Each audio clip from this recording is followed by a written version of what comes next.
Hello, good morning and welcome to Newsfile. This is your most authoritative news analysis platform. And here on Newsfile, as always, we put Ghana first. The 24-hour economy debate will examine the merits in the dispute. Why should there be a dispute about seeking to have a 24-hour economy? And the staples import ban, rice, guts, bladders and stomach of animals, poultry, animal and vegetable oils, margarine, fruit juices, soft drink, mineral water, noodles and pasta, ceramic tiles, corrugated paper and paperboard, mosquito coil and insecticides, soaps and detergents. So, independent Ghana, for how many years? They didn't add toothpick in the list. Toothpick, we import them. Motor cars, iron and steel, cement, polymers, plastics and plastic products, fish, sugar. We have a sugar factory, don't we? Clothing and apparel, biscuits, canned tomatoes, Polugu Tomato Factory, or in Zwarungu. I was a kid when I heard about those factories. What's happened? Okay, so there's an attempt to restrict the importation of some of these items. Good move or wrong move? When we don't produce 1% of the poultry that we consume, yeah, that's a fact. We are the biggest importers of poultry from Europe. We will also make time to check if the matter of the speaker's bungalow is just one of a botched attempts to sell it, or it was just false alarm. I'm Samson, Lardy, Anyenini. We'll be right back to deal with the vexed matters. You're welcome back. This is Newsfile. It's your most authoritative news analysis platform. And here on Newsfile, we put Ghana first. And here is Samson's take. Lee Kuan Yew, make our system clean. Thomas Hobbes, examining the natural conditions of man in the Leviathan, conceives a concession that, quote, where there is no common power, there is no law, end quote. And that when we give power or rights to someone, it is a voluntary act, the object of which is some good, the benefits that we legitimately expect in return. This is the covenant or contract we enter with our leaders at various levels. And we expect that they will not breach it by doing what does not benefit us as a society. He postulates, I'm talking about Thomas Hobbes, that, quote, the multitude so united in one person is called a commonwealth, or in Latin, civitas. The mortal God, that's what we make our presidents and our leaders, the mortal God to which we owe under the immortal God our defense, our peace and defense, end quote. Cicero, the Roman philosopher, defines this as a political community, sovereign and independent. Now, here's the bottom line of all of this philosophy. We entrust political power, our sovereign will, to empower leaders to whom we may become subjects, so that they may use our collective means, strength, and power to secure our greatest good, a good life. Dear leaders, do not lose sense of the purpose of the power we donate to you.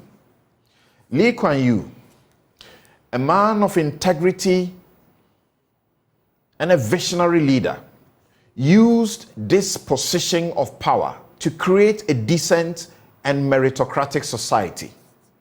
He transformed a basket case of a third world into first world status in 30 years. Yes, that's possible in our democracy, even better. Yes, that was a country written off by commentators, and Ghana was well ahead of Singapore in economic development. There is no need brooding over the lost decades of corrupt leadership in this IMF Ghana. The ultimate, that the good society, is still possible if we as individuals and a collective do the right things and insist on clean leaders. I mean clean leaders. Not where we yearn to elect people we know are very corrupt and dirty. People whose source of wealth we do not know, and we know it's not from right sources. If we insist on clean leaders, those are leaders who will make our system clean, a meritocratic society where we live in decency. In Singapore today, politics is not about the insult fest that we are treated to in this Ghana. Poor IMF Ghana. It's not about the mundane, the lies, and the vain promises of one this, one that. Political campaign is still run on ideas with a focus on character, leadership of integrity, because that is what guarantees progress. They have to be honest. The politics have to be honest. The people have to be clean and honest also. If you are not honest, if you are not clean, if you have a black mark, whether people know it or not, please stay out of politics. And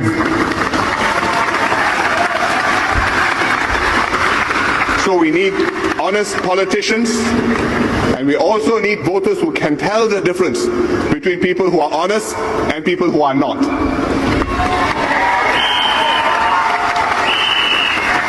And I was very, very surprised yesterday that here on this spot yesterday to hear Dr. Chee Soon Juan say, reputation is temporary, but character is permanent. I agree. I think Dr. Chee has every reason to know that character is permanent, doesn't change.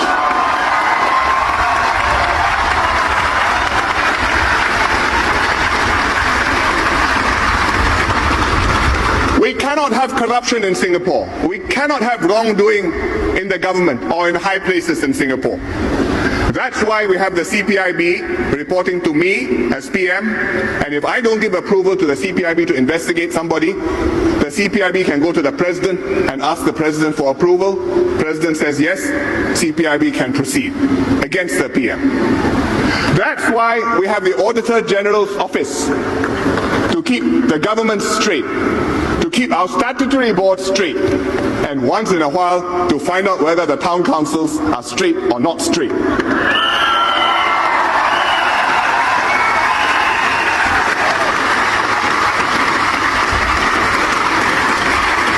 These are the PAP standards, and these also have to be the opposition standards. Just because you don't wear white doesn't mean you shouldn't be white or needn't be white.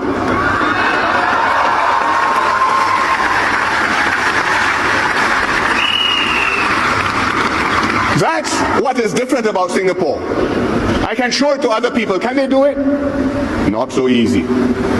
That's what we must always keep precious in Singapore. So maybe that is why when Mr. Lee Kuan Yew had his 90th birthday, we had a little celebration in Parliament. And he was too weak to make a speech, but he came, he joined us in the members' room. We made a birthday cake, we sang a song, blew the candles, and he made a small speech. He talked about only one thing.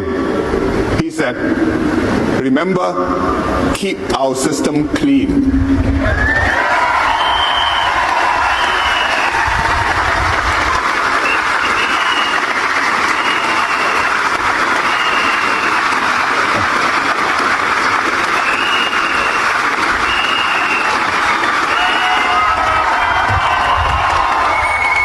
And I should note that was not just PAP MPs having a celebration. That was all of the MPs having a celebration, including the opposition MPs. So the PAP MPs took note of what he said. I hope the opposition MPs also took note of what he said. Keep our system clean. You may be running the government. You may be running a ministry. You can be in a stat board. You can be in a town council. Doesn't matter. Whatever level you are, uphold high standards, keep it clean. And don't say, I didn't go to jail, I'm okay. The British High Commissioner, Harriet Thompson, talks about what we know just too well. That, quote, corruption is one of the things holding Ghana back. If all the money that comes into Ghana were used for the purpose of which it was intended, Ghana would be making faster progress, end quote. In Singapore, Galamsey will not survive. You know why? It is those truly behind it and not those hungry hirelings that will be jailed. That's the standard there. Those high up are those who get jailed for the corruption that they engineer. If you are a civil servant, do what is right and insist on right. You may be alone, do it. If you are a judge, do justice according to law. Justice without ill will or affection, fear or favor. That's the oath you take. And yes, if you're a journalist, like I do,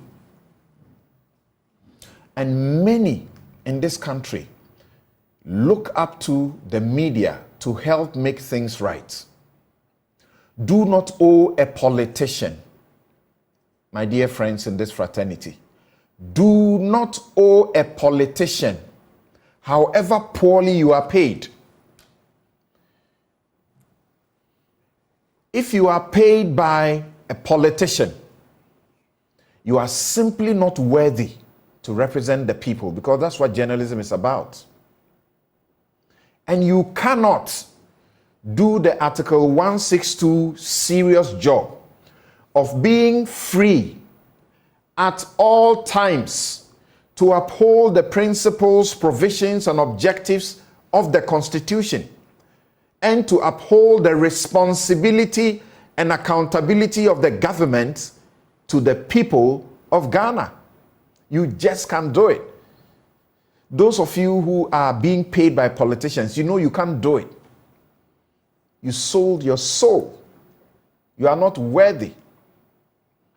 Aristotle notes in the Nicomachean Ethics that, quote, wealth is not the good which we are trying to find, for it is only useful, that is, it is a means to something else, end quote. Think about it. And that is my take. We'll be right back to canvass the very critical issues we have tabled for you today. This is a discussion that we should have been having about 3 decades, 6 decades ago, importing these things, toothpick. How proud the country we are. Today, 2023, is when we are thinking of banning these. Okay, we'll be right back. You're welcome back. This is Newsfile. It's your most authoritative news analysis platform. And here on Newsfile, as always, we put Ghana first. Here in the studio, Nana Kumia is member New Patriotic Party Communications Team. George Ricketts Hagan is MP, Cape Coast South, and former Deputy Minister for Finance. Dr. Theo Echampong is economist and political risk analyst. Good morning, gentlemen. Thanks for making time to join us on Newsfile. Good morning. Right. So, President Mahama has been talking about a 24-hour economy. And Bawumia has had some response for him. It's obvious that Bawumia miscalculated his response because he's been taken on very badly by many people for how he responded to the president, the former president. So let's listen to the two of them and get into the studio to check out how exactly this economy with lazy civil servants and everybody else who go to work, sit, fidget, do practically nothing and wait, watch the clock until it is 3 and they are checking out of the office. Nobody is watching over them. How such an economy needs to work 24 hours. Listen to the former president and Dr. Bawumia. But we know that there will be obstacles. One, you need to provide security, because people must be able to work in the night without armed robbers going to attack them. So it means that we must provide more police officers. We must provide all those companies with security so that they are able to do their work. But if we have to provide more police officers and security men, it means we will employ more young people to join the security services to be able to make the 24-hour economy work. And so it doesn't mean that if already 1 or 2 industries are doing it, or 1 or 2 companies are doing it, we cannot provide incentives for more of them to do it so that they can provide opportunity for more young people to get work. And so it is our policy, we'll implement it. It's not by force. When we come, we'll open it. The initiative is available. Any company that wants to work a shift system and work more than the 8 hours that they normally work, from 8 o'clock to 5 o'clock, they will sign on and we'll give them tax incentives. Because if you work the extra shift, you will be given tax breaks. Aside from that, you'll be provided with security and everything that you need to be able to employ more people. And so it's a project that we will adopt. We have a group of experts working on it. We'll roll out the policy, and companies that voluntarily want to sign on will be allowed to do so. Today, because of digitalization, the banks, you can transfer money 24 hours. You can receive money 24 hours. Isn't it? So he doesn't understand his own policy. It does not make sense.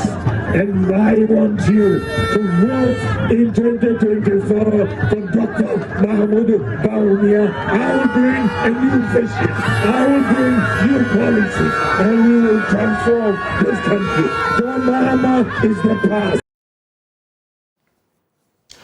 Right. So after the reaction, many have written theses, long articles, taking on Bawumia for his reaction. Among others, you had Professor Ransford Jampo asking Dr. Bawumia to focus and stop what he was doing. He said, focus on your campaign, not Mahamas. Then you had Dr. Sada Idrisu say, 24-hour economy, stop throwing shade at John Mahama and tell Ghanaians about your economic policy. There's also the Chalog It's a group of local government people, and they say they endorse Mohammed's 24-hour economy.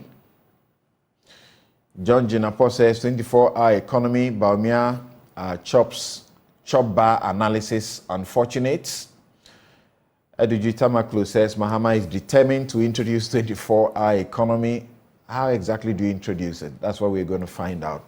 Dr. Nimoy Thompson, Baumia chop bars and the 24 economy, and several other people and social media have been busy saying that the Vice President got it all wrong. So let's begin with the man from the NDC. What's the big idea?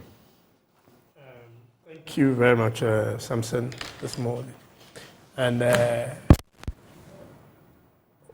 my brother, Nana, been a while. Yes. Good morning. Good morning. It's good to see you. It's good to see you too. Good morning, Samson, yourself, and your viewers and those who are listening to us on various devices.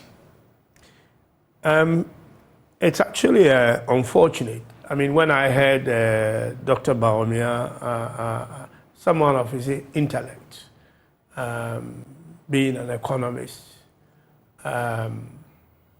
arguably claiming to be the father of digitization and digitalization, would have seen that the tools that he has been championing itself are enablers for 24-hour economy. And therefore, digitization and digitalization by themselves is not the ultimate goal, but to be able to use them as enablers to expand the economy. That's exactly what he said. Well, that's not what he said. I will. Now, we are looking at, and he was saying that, he said something that the 24-hour economy is already here. I mean, hospitals and all the other, essential services are doing. You can buy your electricity credit, midnight, and we all do that. So that's what he means. You've got to look at, we are looking at 3 economies, where 2 of them are actually a subset of a bigger economy.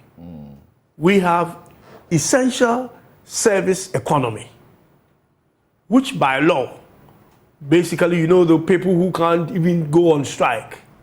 Those are the people with the hospitals, the electricity, the water, and what have you. That is an essential economy that in any economy that you go to, those already exist because they are essential services.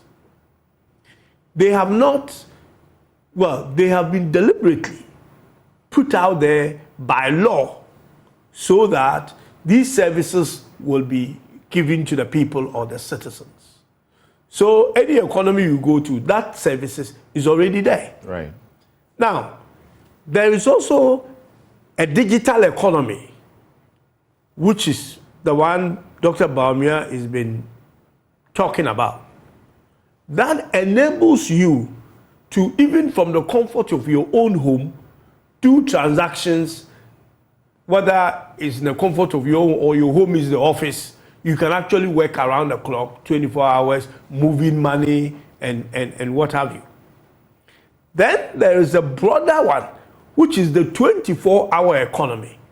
All the 2 economies that I have described to you work, within 24 hours.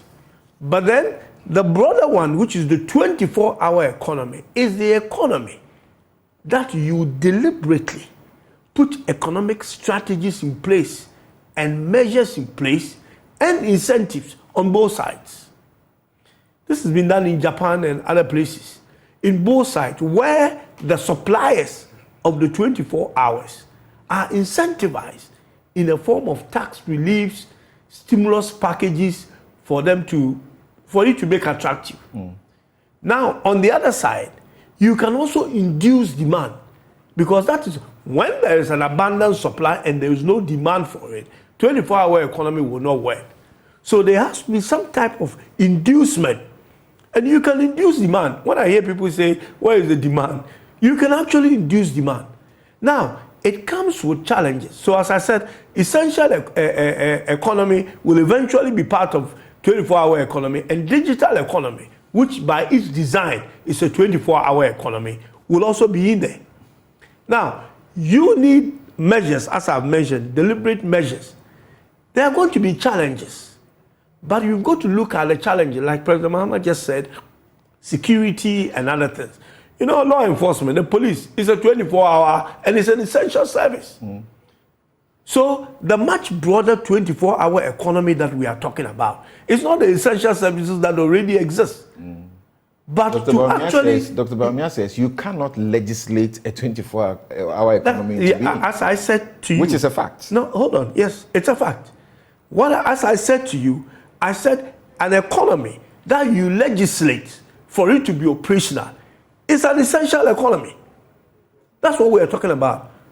Digital economy, you basically don't need. People could do whatever they want in their room.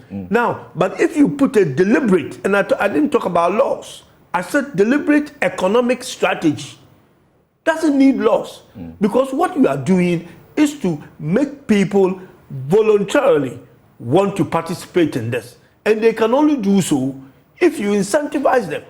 Now, what that will do is that if the 24-hour economy comes into existence, even the essential economy and the digital economy will also be enhanced. But those measures may include certain things that you have to do that doesn't. If challenge is a security, then you've got to fix the security. Otherwise, the 24-hour economy will not work. When we say 24-hour economy, it doesn't mean that everybody will have to be working 24 hours. You've got to create a distinction between a public service and the private sector. The public service does not run a factory. If you go to the ministries, as you have said, yes, people come to work whatever time they want and all that. You have to strengthen the 8-hour economy to give you the foundation to build a 24-hour economy. And we've got to look at this as a vision and a much broader picture, in fact, to be able to address the imbalance we have in the public with service, debt and GDP. It's notorious that there are people who go to work. The government pays salaries but does not have money for operational activity. Yeah, that is another thing we are in the public service. So you mentioned when there is abundant supply. Yeah. Those who are doing the 8 hours are not producing in abundance. I'm coming there. That's what I'm saying. You have to segregate it. You know, if you look at it, you know, like a blanket thing, you will get it all wrong. You've got to cure the things that you need as a foundation to make the 24-hour economy work. Public service, they provide service to the private sector or the citizens. The 24-hour economy in that regard will be supported by digital economy. People don't have to be at certain offices to provide you service. You need a skeleton staff to be able to handle some of these things. The public service is over-bloated. We all know that. Since our time, ghost names, this friends and family and all that. People are being paid for doing nothing. There is no productivity in the public space. As you said, people are paid salary. They don't get goods and services. So where do you expect the productivity to come from? So if you are going to be doing this, you have to look at it holistically. We will have to reduce the public service to the number that will be able to provide a service. If you are talking about economy that is essentially digitally driven, virtually, doesn't sound new to me. Exactly. What's the new thing you are talking about? No, I'm not talking about it being new. I'm using them as a complement, enabler.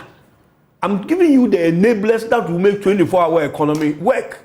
And you can have this digitization that you have heard about it for some years now, not doing as much as it can.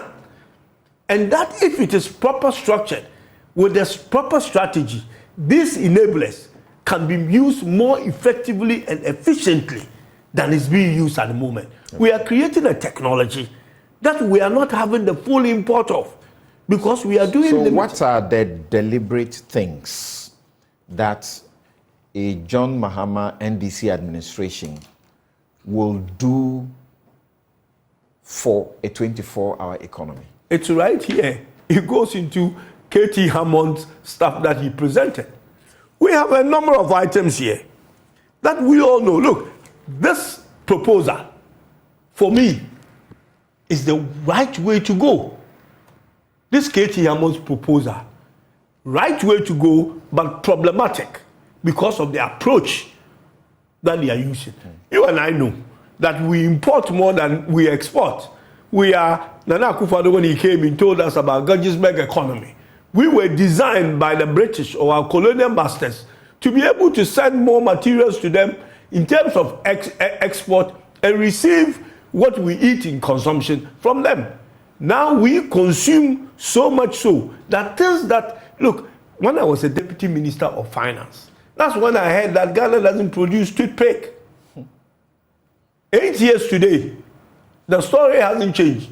You go to meetings, conferences, and we are singing the same tune. When are we going to start? So you need, before you can do what he is doing, you need a deliberate policy to be able to, look, let's look at all these items. KT Hammond will not be able to tell me probably how much money we spend in bringing all these things in, the data, we bring all these things in. And if we are going to tell the balance, to change our balance of payment, how much rice can we do at this stage? And therefore, what we can't do then becomes the deficit that we need to put some rules on in terms of how it comes in. But if you just come in and say that you are not importing, we are not importing rice, we need an import license going back to the one of the things your administration will do if you win power for a 24-hour economy will be to impose bans on importation of certain essentials. Not immediately. You need a plan to work that. What I'm saying is that we don't produce enough rice here.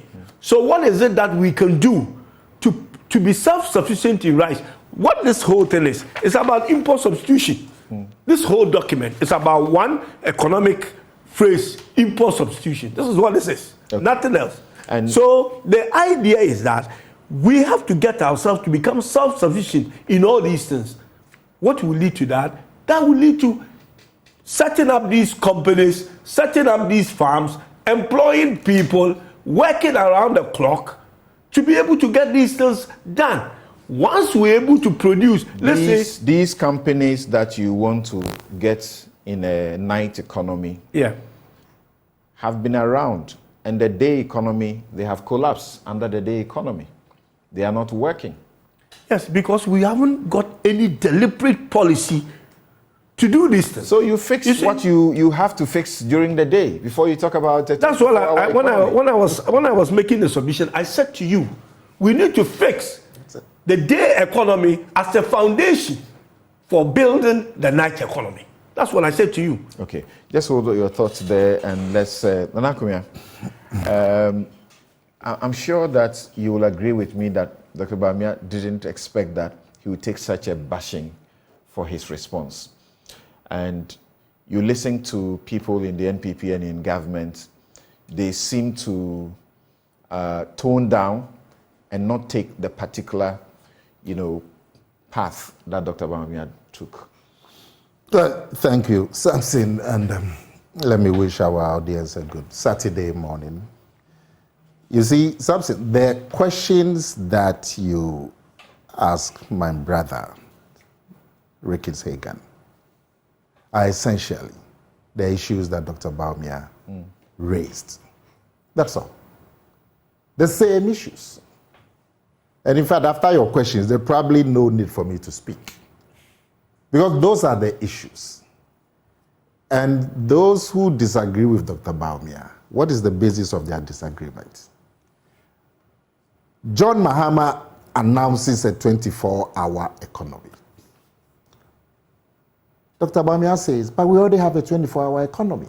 There is no legal barrier for any business that wants to operate 24 hours. There's no legal barrier, there's no social barrier. It is the presence of opportunity, demand. And if the demand is there, businesses would meet that demand. And if they have to operate more than 12 hours or 10 hours to meet that demand, business will take that decision. But as we speak, our economy has no time limit. Businesses operate up to 6 p.m. Some operate up to 8 p.m. Some operate up to 10 p.m. Some operate up to 6 a.m., depending on the opportunities that are available to where they are. Multimedia operates 24 hours because it is profitable for you to operate beyond 6 p.m. The advertising flows. In fact, after midnight, some pastors have come to tell you there's a market out there, and so they've come and taken your broadcasting after midnight, and you are charging them for it. Many radio stations operate 24 hours because there's economic opportunity. But it's not all. It's not all the radio stations. Those that have economic opportunity or commercial opportunity, they operate 24 hours, like multimedia. Those that don't, because of some factors, they have closing times. So, Dr. Bamia is asking, what is new? Is it a new thing that is coming into this country? Because we already have a 24-hour economy. Yesterday I was at Tudu. I have a terminal there at Tudu. That terminal never closes. The Tudu terminal never closes. But we have some terminals in this country that close because the economic or commercial opportunity is not there. He's referring to STC terminals. State transport. So what you need to do is to enhance the provision of services, public services. That would expand economic opportunity. It includes security. So when you have more police numbers and the police are more efficient, it will provide opportunity for people to set up a business. Street lighting. When I was a member of parliament, I did some street lighting from Swan Lake to what they call the Old Stop. A lot of street lights, very bright. And you know what happened? Kenke selling started on that stretch. Kenke selling. And they were selling the kenke round the clock. But you know street lighting. Some of them will last 4 months, some of them 5 months. When those lights go off, the activity ceases, and they will come to me and say, Honorable, the lights are off, we can't work after 8 p.m. So just lighting. My brother here talked about the new initiative, the ban, the restriction that government intends to put on imports. If well done and there's consensus, obviously, this will inure to the benefit of industry because the local market would expand. And so some industries that can take advantage would expand their operating hours. So the bottom line is that the economy 24 hours already exists. What you need to do is keep delivering public services efficiently, and people will respond. Roads, for example. Roads is so crucial. Yes, Banana, if it is not the usual sloganeering, but a policy, deliberate, that will be useful to even induce our minds and, everybody get our energies to think about it consciously, that we have a 24-hour economy. I'm a lawyer. I don't, countless times, I work late into the night. I can work to the next day, the next morning. But I can't go to court. I work in my office. I can't go to court around that time because the courts are shut. So, if it's a deliberate policy, it will be good. If it's a deliberate policy, the court should open 24 hours. Exactly. Now, if you lawyers demand court services 24 hours, not just you, Samson, but if you lawyers, you are getting briefs from abroad, you have clients, multinational clients, and so then if it's 9 p.m. here, it's 12 noon in Tokyo or something, and they are demanding services, and you lawyers create that demand because the business has expanded, you are taking on multinational businesses and so on. Well, the courts will respond.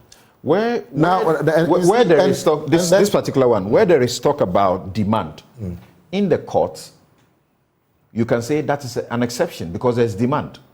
And we have a backlog of cases. The cases are delayed. And if you get extra time, then you should be able to clear the backlog. But you would agree that if the court system, the process is more efficient, and these delays, these technicalities that you lawyers employ, and people can get justice faster. But you see, productive activity is not an end in itself. Nobody produces kelewele by the street corner for itself. You do production because there is a demand. So the only reason why somebody, the kelewele seller at the corner, is not doing 24 hours is because after some hours, the demand is not there. If the demand is there, the opportunity is there, let's say somebody goes to set up a nightclub in the vicinity, and so there's people moving in and out of that area at all hours. The kelewele seller would then operate in the night as well. You see? And you can't legislate somebody setting up a nightclub. Somebody is going to set up a nightclub because he's seen that in this neighborhood, the location is good. There are a lot of young people in this area, and when I set up a nightclub here, it will be good. So to set it up. So the bottom line is that you already have a 24-hour economy. If you improve the delivery of public services, which would create economic opportunities, business will respond. So when we bring it up as some new idea, that is a game changer. Baumia will ask you those questions. But we already have a 24-hour economy. Digitalization, that my brother mentioned, now enables you to buy your electricity at all hours, to do banking transactions at all hours. So digitalization is and my brother used the term that is very enabler. Anything that public service that is provided, if the public service becomes more efficient, they will create the enabler. So the bottom line is that if you want to make public services more efficient, you want to make the security services more efficient, say so. And show us how you are going to do it. All right. But when you come and say you are going to create a 24-hour, it's like something that doesn't exist. Right. And you are let's hear. That is the problem. Let's hear from Dr. Chue Champong. And Dr. Chue Champong, together with Professor H. Kwesi Prempeh, and several others, including Kweku Ntubue Siakon, they took on Kofi Bentil really hard when Kofi Bentil suggested that, quote, to make people work 24 hours, you must first be able to make them work 8 hours. We haven't achieved that yet. Let's work on that first. Don't go chasing waterfalls. And you guys came at him so hard. Well, we have heard that 24-hour economy does not actually mean working in the night and so on. Tell us what you think about this, which is going to be one of the drivers of the 2024 elections. Dr. Chue Champong.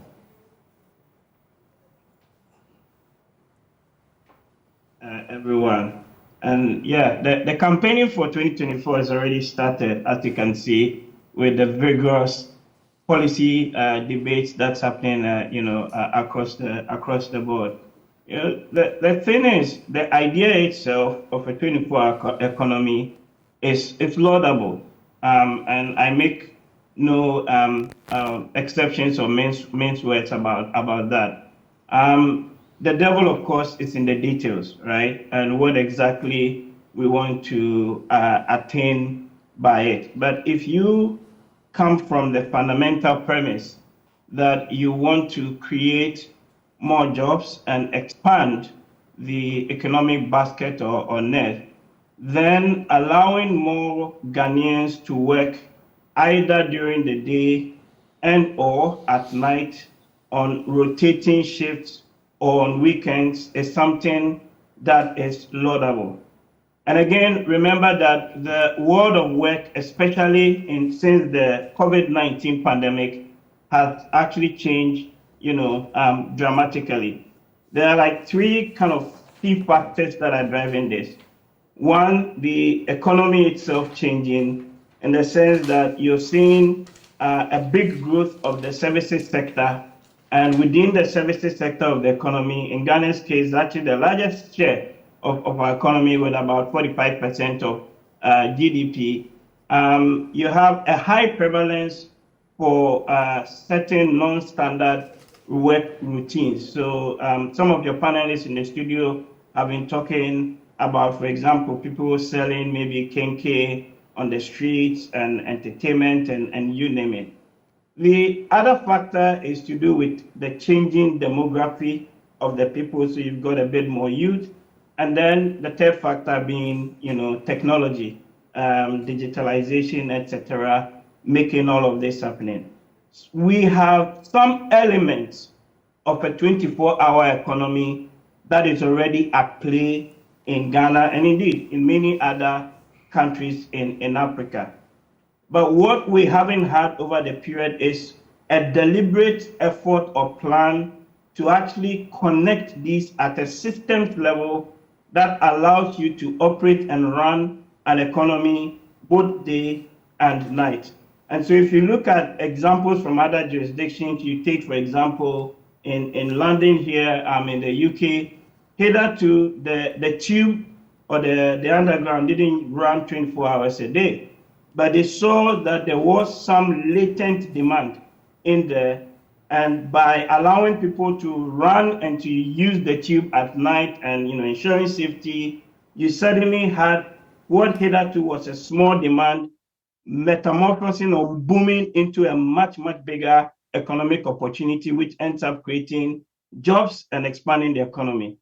In Australia as well, you have a similar thing at play. And in fact, in Australia, the government of New South Wales, which is where Sydney is, they even have got a 24-hour economy, strategy. And again, it's something similar in trying to create more opportunities and ultimately enhancing jobs and enhancing or deepening productivity. Even in Ghana, you can go back as far as the 1950s. I've seen newspaper clippings, and recently, as far as 2016, when I was doing my research for this, where one of the foremost industrialists in the country, the chief executive officer of Reroy Cables, I think the name is Kate Kote Papafio. That's right. Actually put on more businesses, and here I'm quoting the news article, especially those in the manufacturing sector, to operate a 24-hour cycle to help improve productivity. So the idea itself is not bad, and it is laudable. The question that I think we ought to ask and interrogate is, what would it take to actually deliver on this 24-hour economy where people can operate day, night, shifts, etc.? And this goes back to the policy incentives that are at play, and importantly, addressing the bottlenecks that businesses currently face that is hindering them from expanding, right? So for example, if you go to Tema, and you take some of the factories there, it is not because there's no demand. The demand, the latent demand is there. But some of these factories are either underproducing or some are actually lying idle. Why? Because the business environment is constraining. So you've got high costs, you've got high taxes, electricity tariffs that are high, and ultimately what that means is that it is far more easier for some of these businesses to either shut shop and import the things from China and other places because it's relatively cheaper than to produce using either local materials and local factor inputs. So I think the conversation for me then really becomes, what should we do to anchor and to drive the expansion of services, the expansion of manufacturing, and the expansion of even the agricultural sector, so that we can run a 24/7 economy, and that by that manner you create the jobs that are needed. In fact, you look at the MPP's own manifesto, something. You go to the 2024, the budget, the 2024 budget. Look at paragraph 449 of the budget, and in that 449, 450, 460, the MPP itself talks about creating what they call a night and sports economy, right? And here they want to leverage on the opportunities that have come because of the year of return and beyond the return to deepen tourism and also, deepen people participating in that night economy. So you go to Osu or Oxford and all of these places. So for me, the issue is one of semantics.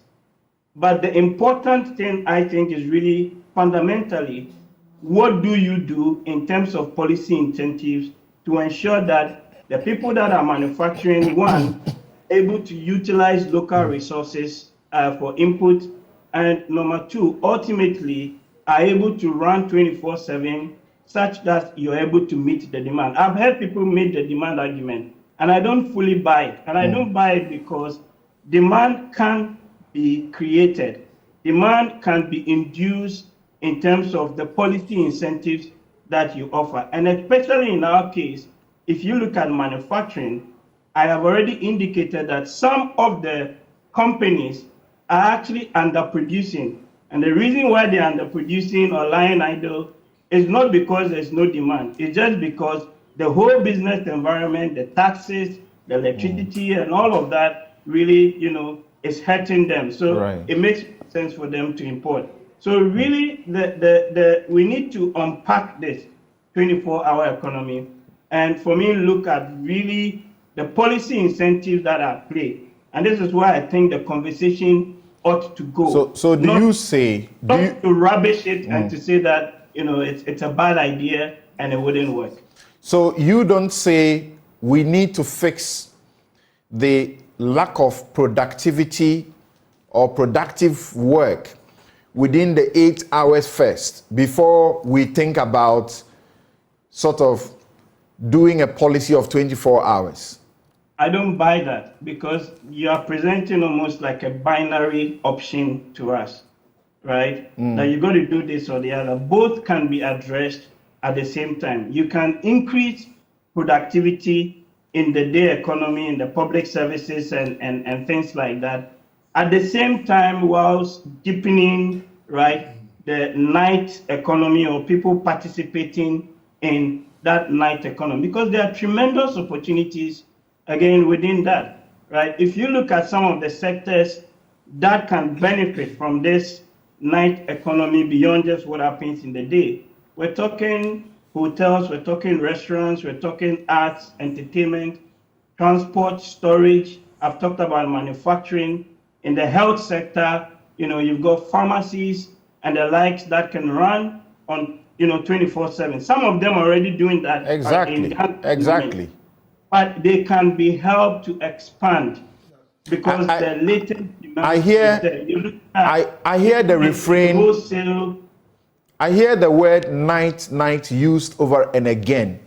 And yet we are being told that it's such a lazy thing to reduce the 24-hour economy to do performing activities in the night.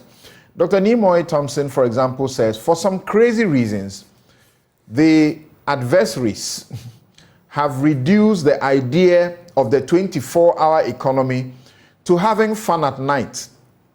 Hence, in the 2024 budget, the finance minister tried to upstage Mr. Mahama by promising everything from, quote, a night and sport economy, end quote. That's page 92 of the budget statement. To paragraph 449 to 450. Correct, thank you. To the night economy and tourism, end quote. To the development of Black Star Square into, quote, City Light Center to drive the night economy in Accra and create a welcoming nighttime environment. And also, finally, to the use of astroturfs to create, quote, vibrant night economies, end quote, in their host communities. For the records, the word night appears only once in the 2023 budget in reference to patrols by immigration officers and so on. He says that's not what it is. It's not just about a night economy. It's not about a night economy. No. So what Nimoy is saying, and which is absolutely right, is that the night economy is not just the entertainment bit. It's not just, creating sports centers and people going to do, call it fun, right? There's more to that, which is the input that Nimoy is saying, and what I am also saying. Okay. That the entertainment bit is just a component of the night economy. And that if you look at it more holistically, there's a whole range of services and that can be provided and would be captured under that night economy. So I talked about hospitality. I've talked about industry, especially manufacturing, because for me, that is one of the areas that would allow us to, again, add value to our produce and at the same time also create, right, jobs. Very important. So you're killing two birds with one stone. In the health sector, you've got opportunities in the even administrative and support services. So people setting up, business processing centers that run, 24/7. You may recall during the Kufuor era, there was this strong push to get Ghana to become a BPO outsourcing center. Some of the companies came and left because, again, the environment was choking or constraining. All right. So the night economy goes beyond just, creating just, right. I'm going to share a few messages with you, and then we'll hear from the TUC, and I'll take just quick, 2-minute concluding comment from my guests in the studio. We'll take a break and return to look at why we should not be importing Yemwadie. Okay, so my guest in the studio, Kweku George Ricketts Hagan, is MP, Cape Coast South, and former Deputy Minister for Finance. Nana Komia is member, New Patriotic Party Communications. Dr. Theo Champong is economist and political risk analyst. Now, here are some of the views that you have shared.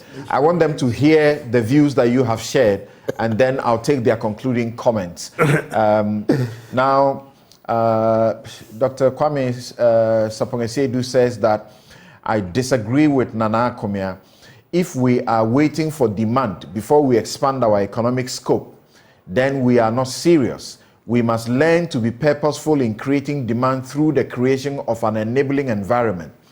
Apple combined a phone, a music player, and a map to deliver the iPhone at a time when there was no demand for such a composite device. Today, the demand for smartphones has obliterated the analog phone. Then Yakubu Ibn Chambers, he says the intrinsic link between a 24-hour economy and digitalization cannot be craftily separated. Correct. Inherent in a 24-hour economy are digitalization, urbanization, etc. Brothers and sisters, Ghana lags behind the world 1,000 miles, and the electorate cannot afford the luxury of watching politicians wax lyrical without the blue promises and compete for novelty of ideas. Ghana is replete with great developmental ideas, but the lack of implementation has been its bane. Thanks, Yakubu Ibn Chambers. Musa Abatoa in Asawasi says, Dr. Theo Champong has given very good example of a 24-hour economy, which is a deliberate policy incentive to boost productivity. And that's what John Mahama is talking about, and it's refreshing. 24/7 economy will curb trade deficit, unemployment. Those rubbishing such a policy proposal are lacking economic capacity to address unemployment and balance trade deficit. That's a rather long one, Mr. Mensah. That's a rather long one. I'm sorry, I can't read all of it. But you say it is not true. The fact that businesses operate up to midnight does not mean we have a 24-hour economy. The 24-hour economy is not a chance event. It is the result of deliberate effort. Many people share that view. Prince Henry in Koforidia says, Dr. Bawumia is confused with John Mahama's 24-hour economy, thus comparing it to chop bar economy. Dr. Bawumia and the NPP must tell us what they can do and stop ridiculing John Mahama's 24-hour economy. His comments are very disheartening, embarrassing, and it seems to me that he doesn't have the basic knowledge of macroeconomics. But you can't say that. You can't say Dr. Bawumia lacks basic, knowledge of macroeconomics. He's an economist, and not a small one at that. Dr. Osai says that as far back as 2018, if we recall, he called for this, for the public sector, so that the enabling framework will be created before extending it to the private sector.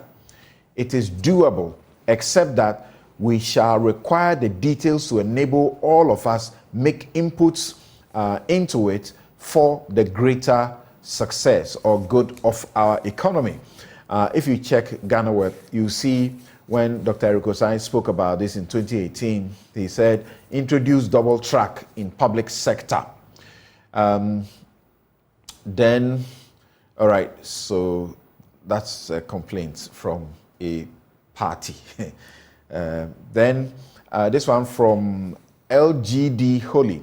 What is the essence of working for 24 hours when there is little or no consumer to consume the products? Demand drives supply. It's simple. Yao Ano, 24 economy is the best economic policy I have ever heard in Ghana. Honestly, not a sloganeering type of initiative, and it will provide a lot of employment, security, positive economic growth. AOK Obing says the most forward-looking policy ever, a policy that seeks to stimulate economic growth and create employment. We are all for this, and it is very possible. Junior Masaudu says, if we stop the unnecessary attacking and criticism on the policy and try to ask relevant questions on how to practicalize it, it will be more than feasible. Then Ambassador Tick says, nothing feasible. It's already working in Ghana. What Ghanaians want is for the government to construct more factories, and such factories will work 24 hours a day to create more jobs. But relying on the already existing factories to work 24 hours is not a feasible policy. And this is where I break with Kofi Bento coming in again. He says it will be useful to hear the proponents define what they mean by 24-hour economy. If they do, we will all realize that we already have most of that. What is missing is a deliberate policy. an effort to build that up even more.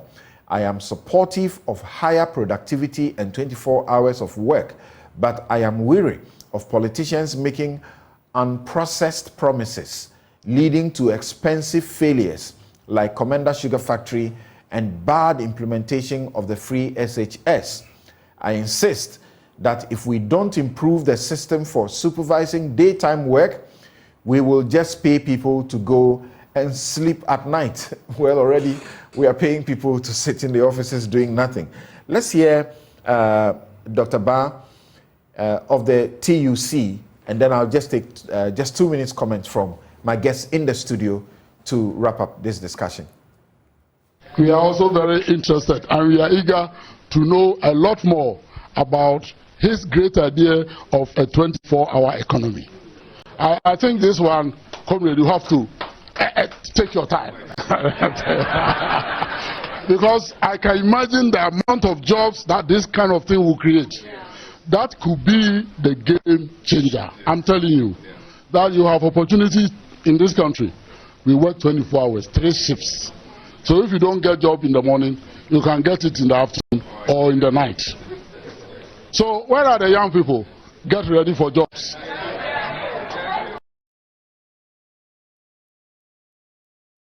You heard the TUC speaking directly to former President Mahama on that plan. Yes, Kwaku. Yeah. I haven't heard everybody else. Yes, I was just going to say that I haven't heard everyone. I think everybody is saying the same thing, that this is something that we have to take seriously and see how we can make this work. What President Mahama said is basically the high level, of this policy. The meat is actually is in the details. And that is what my friends need to be patient and wait for the details. Yes, it may not be, it's something that is being done elsewhere.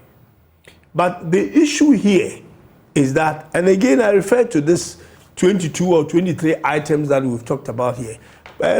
Dr. Theo Achampon did say that, look, we may not be able to create demand, but we can induce it. And that's exactly what I said, that we can induce demand. And you can see it right here. I mean, if all these things we import into the country hasn't got a demand, it will not find its way here. The fact that we are importing them itself has induced the demand. So if we want to ban the importation of these things, then we need to be producing that import substitution products that are here. And doing that means that businesses, new ones, are going to be working long hours. They are going to be employing more people.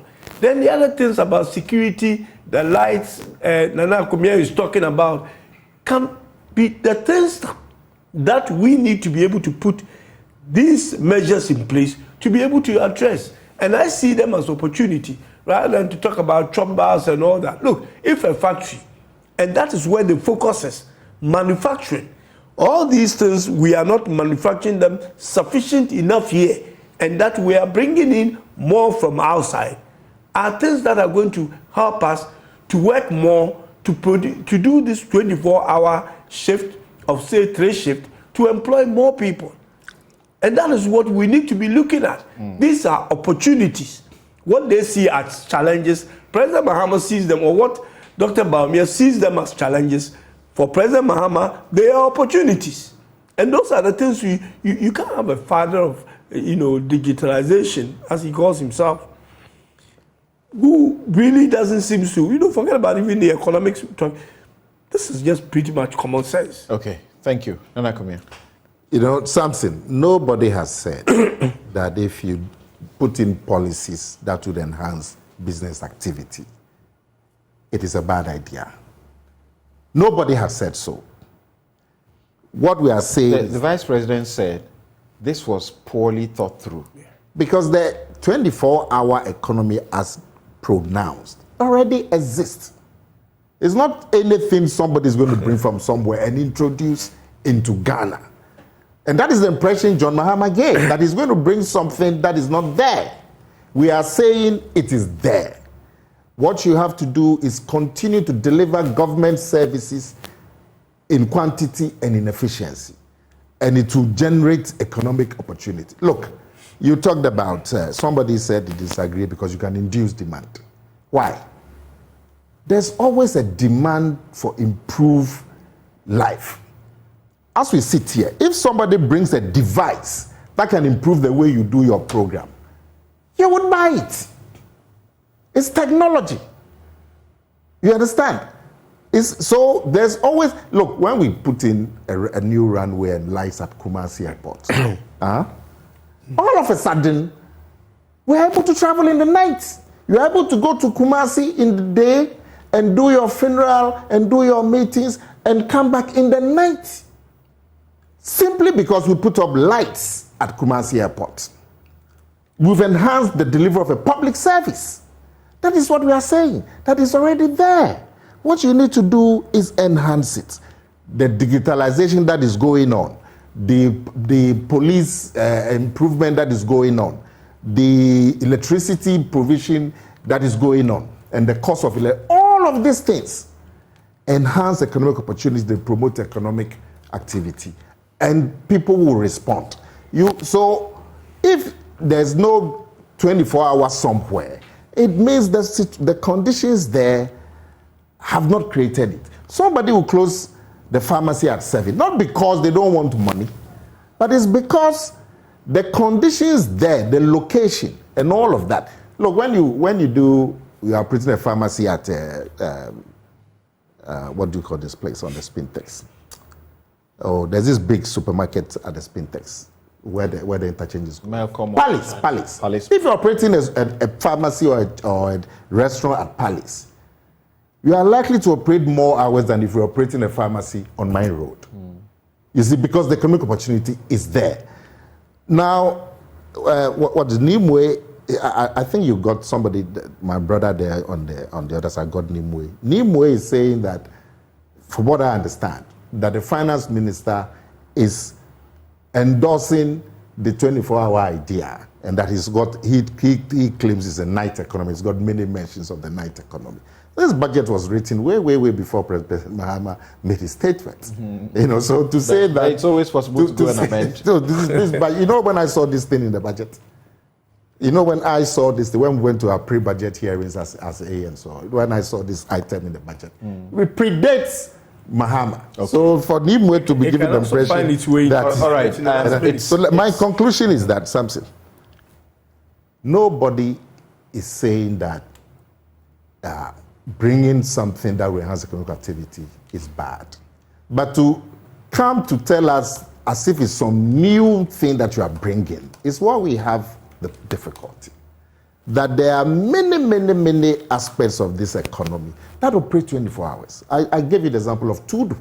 Not just mine terminal at Tudu, but the entire Tudu area. The people who are selling wache, all right, the people who are selling shares, they all operate 24 hours because of the conditions there. It's only fair that I go back to Dr. Theo Champong, also having heard the commentary that I've read, and my guests in the studio, the 2 minutes that they have also added. If you can also give us 2 minutes of your concluding remarks, and how we should be looking at this going into the electioneering campaign proper in 2024. What should we citizens and also the media do to ensure that, the insult first, as I talk about, the mundane and the obviously unattainable promises that we hear, we can hold these campaigners to what is feasible and not just mere talk to win votes?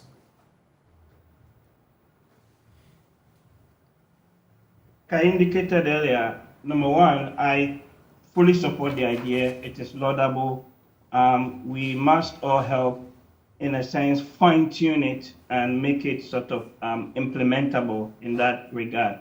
And that goes to the heart of the question that you're asking. For me, I think from what we have seen over the last 7 to 10 years, we need to push our politicians to be much more forthcoming in terms of the details and the rigor of some of the policies that they are planning or proposing to implement. And I think, of course, the manifestos are yet to come out, and the parties are even yet to select their running mates. So it sets up a very interesting 2024 to look forward to. But one last quick point on this, which I think for me is also interesting from the political stance, which is that it comes across to me that this particular policy proposal, the 24-hour policy proposal, has taken the MPP by a bit of a surprise, if for want of a better word, you know, and therefore you're getting this pushback, right, from the outside. And some of the commentary I have seen and heard is not even necessarily about let's look at the merits or not of the policy, but it looks as though just because it is coming from the NDC, then it's a bad idea.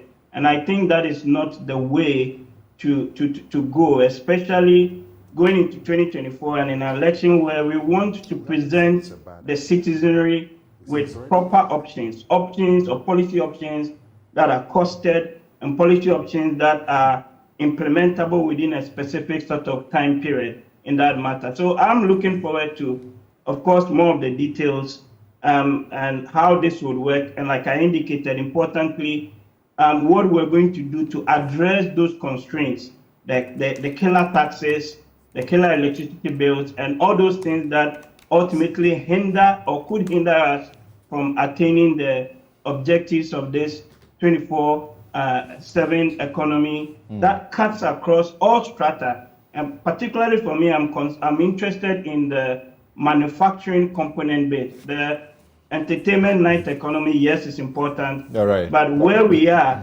with the issue of jobless growth and the issue of many youth leaving school and not having things to do, I think that we should push for, of course, some of the details. But as a first step, it's a very laudable idea. Thank you very much. I've still got many of your messages coming in.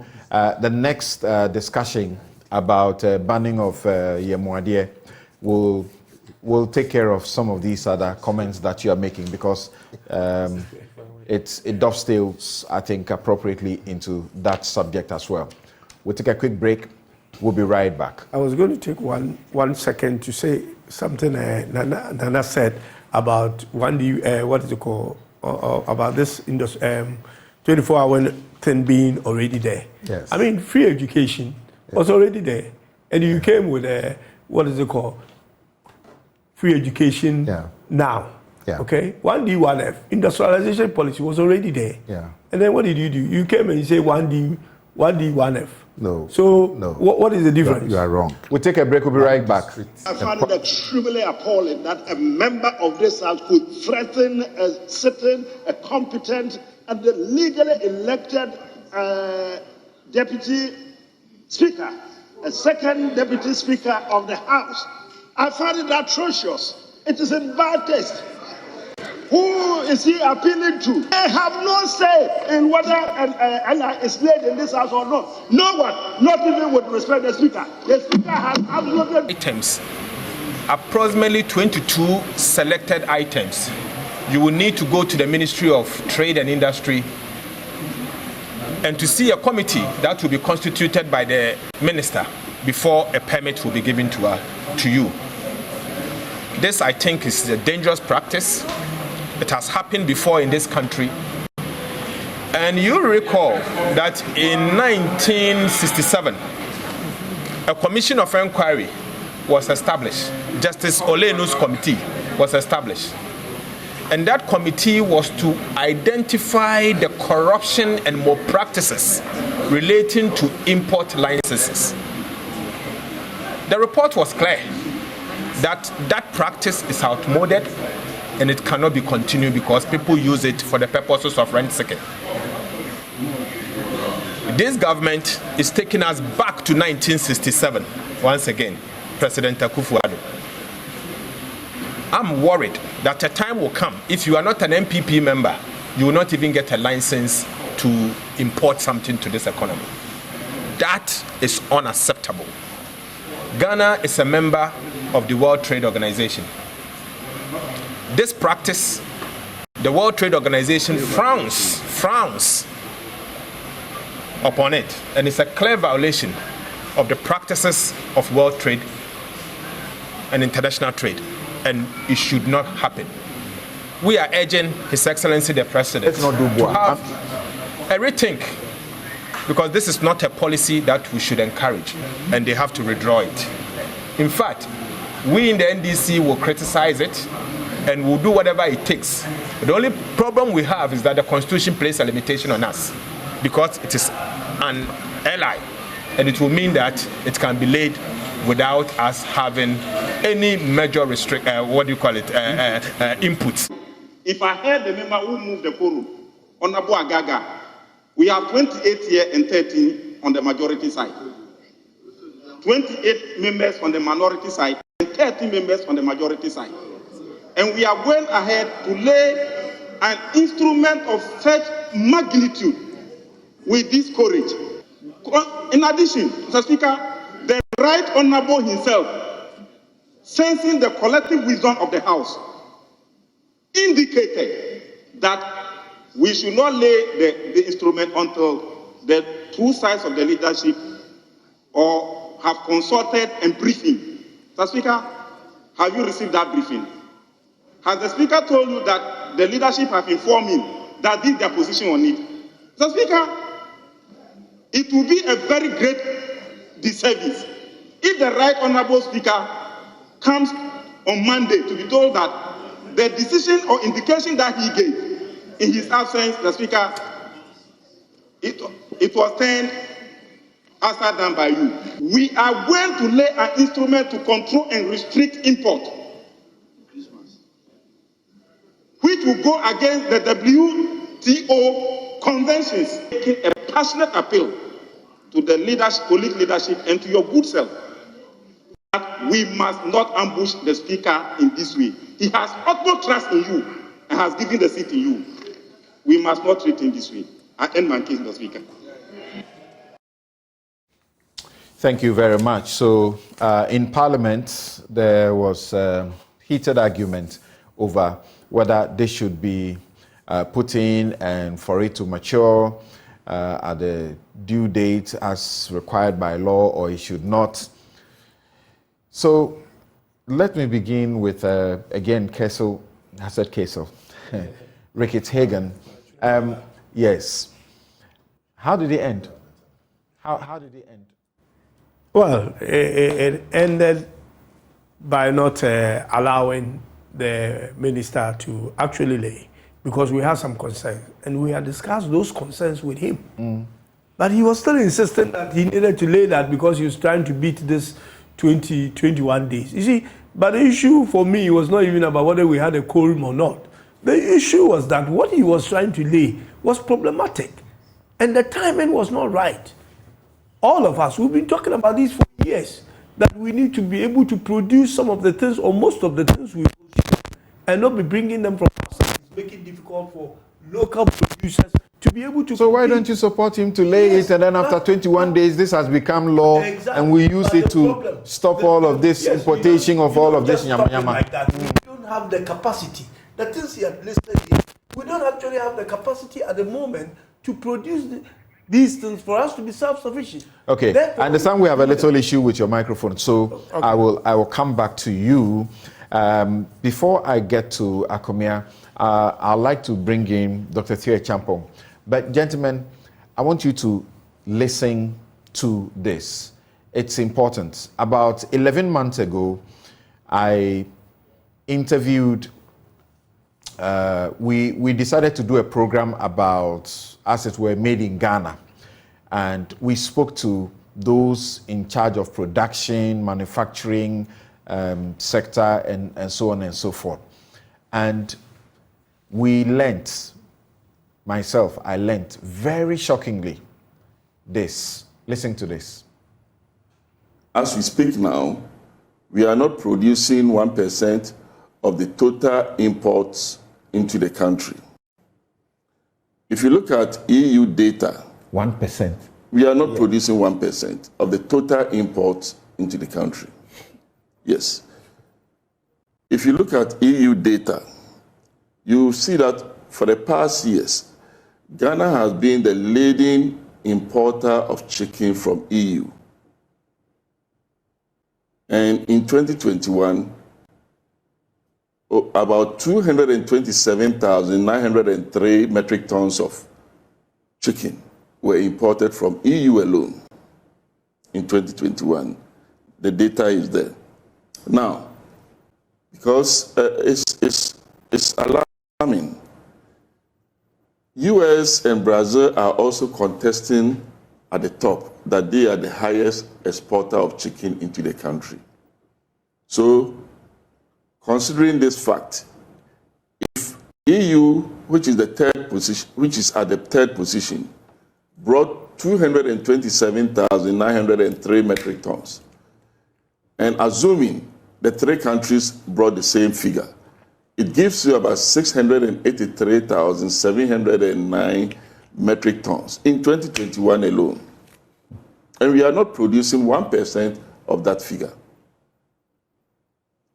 So, it means that, and it's so cheap that there's no way the local market can compete with them. Okay, let's go to US. Poultry has impacted US economy from the year, from 2012, it was $265 billion. 2014, it went up to $441 billion. 2016 was $643. And 2018, it was $739 billion. And out of that, you'll see that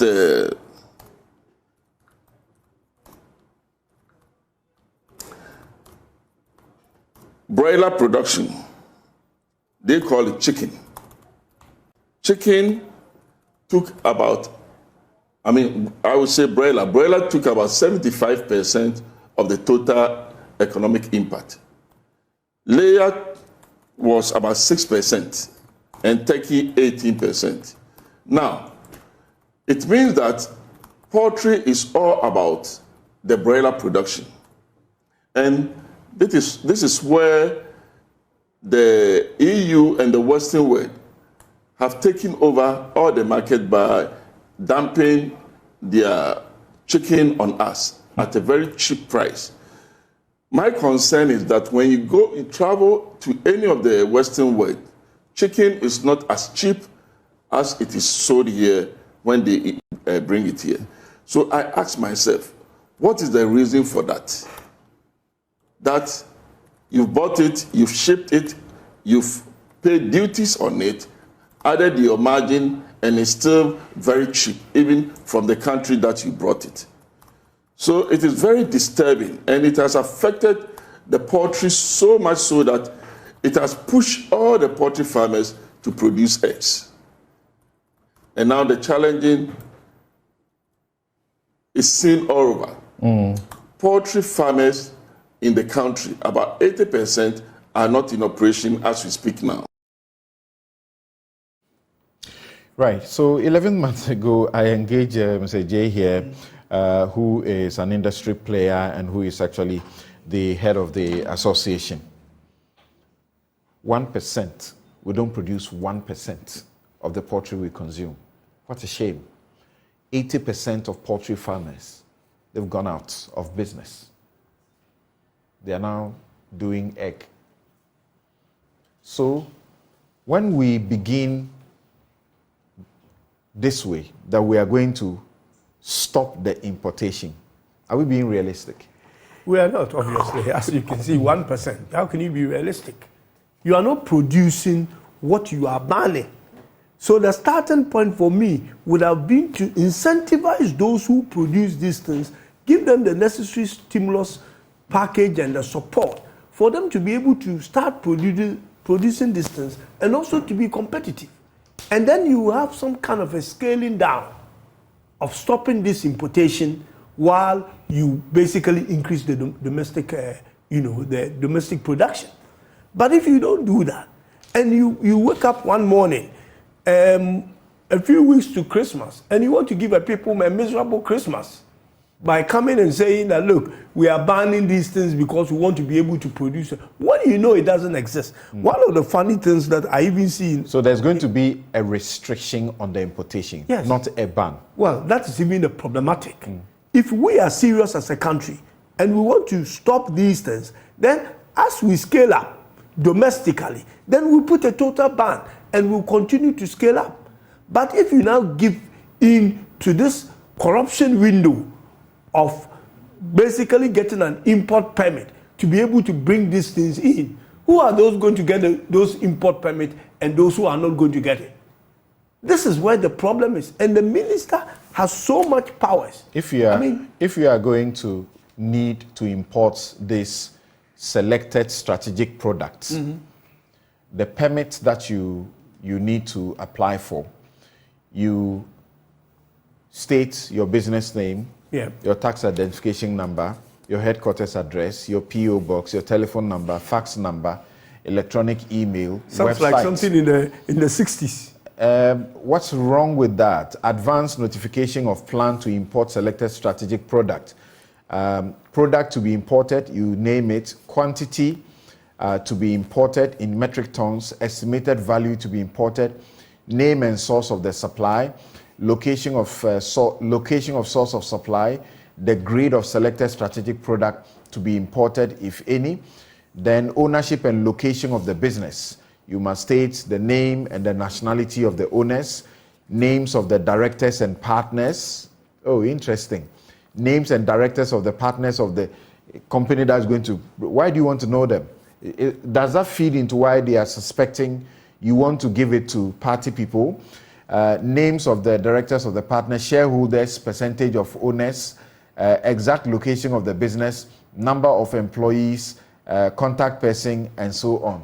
Why do you need this? You hold on, Nana Kumia. Why do you need all of this in those who will make the importation? Samson, we agree with the principle, I'm sure. That all of us agree that we've become an import-dependent economy. And that is not the way to deliver prosperity to Ghanaians. And to correct that, we need to be producing a lot of these things that we import. When you import, you are creating jobs in other countries. When you produce in your country, you are creating jobs inside your country. Last year, 2022, the value of imports alone was $11.9 billion. So we need to take some corrective action. What is happening now is that the minister has proposed some corrective action.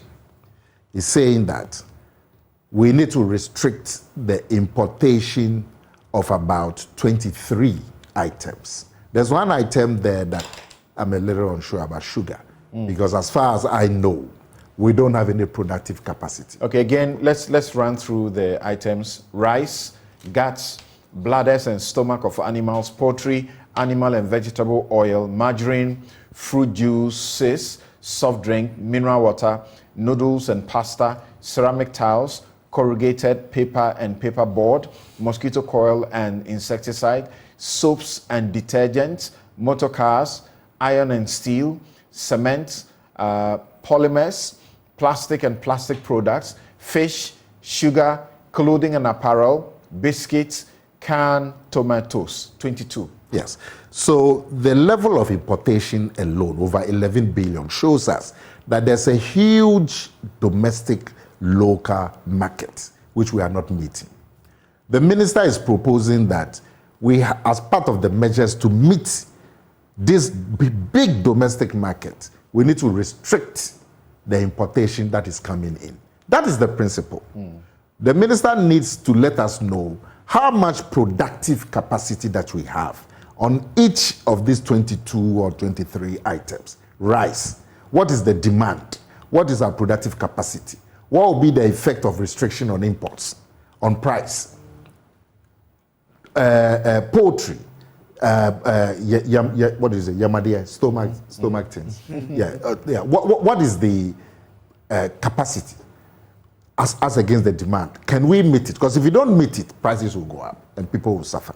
The minister needs to convince stakeholders that we can limit these imports.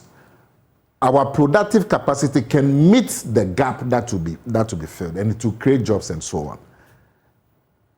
And when I say stakeholders, Parliament is a key stakeholder because these measures have to go through Parliament. There may be difficulties with aspects of the minister's proposal. Some say the powers granted to the committee that can decide what should be imported and the quantities to be imported, those powers are too much. And the minister is at the center of it. And when you are refused the importation, you have to appeal to the minister who's at the center of this committee. And so, but those are things that can be refined. Unfortunately, the mode of an LI, which is a legislative instrument, does not seem to give Parliament the chance to do amendments. That's right. Yes. And so, and if you disagree with aspects of the LI, you need a 2/3 majority to say that no, we disagree, and then the LI will go. The NDC doesn't have a 2/3 majority. So essentially what they are saying is that we don't get a chance to refine these conditions and that the minister, the list of items, the modus operandi and all. We don't have a chance. And so we won't even allow it to be laid. And so there's all this confusion. So normally the approach is the institution that is sponsoring the LI.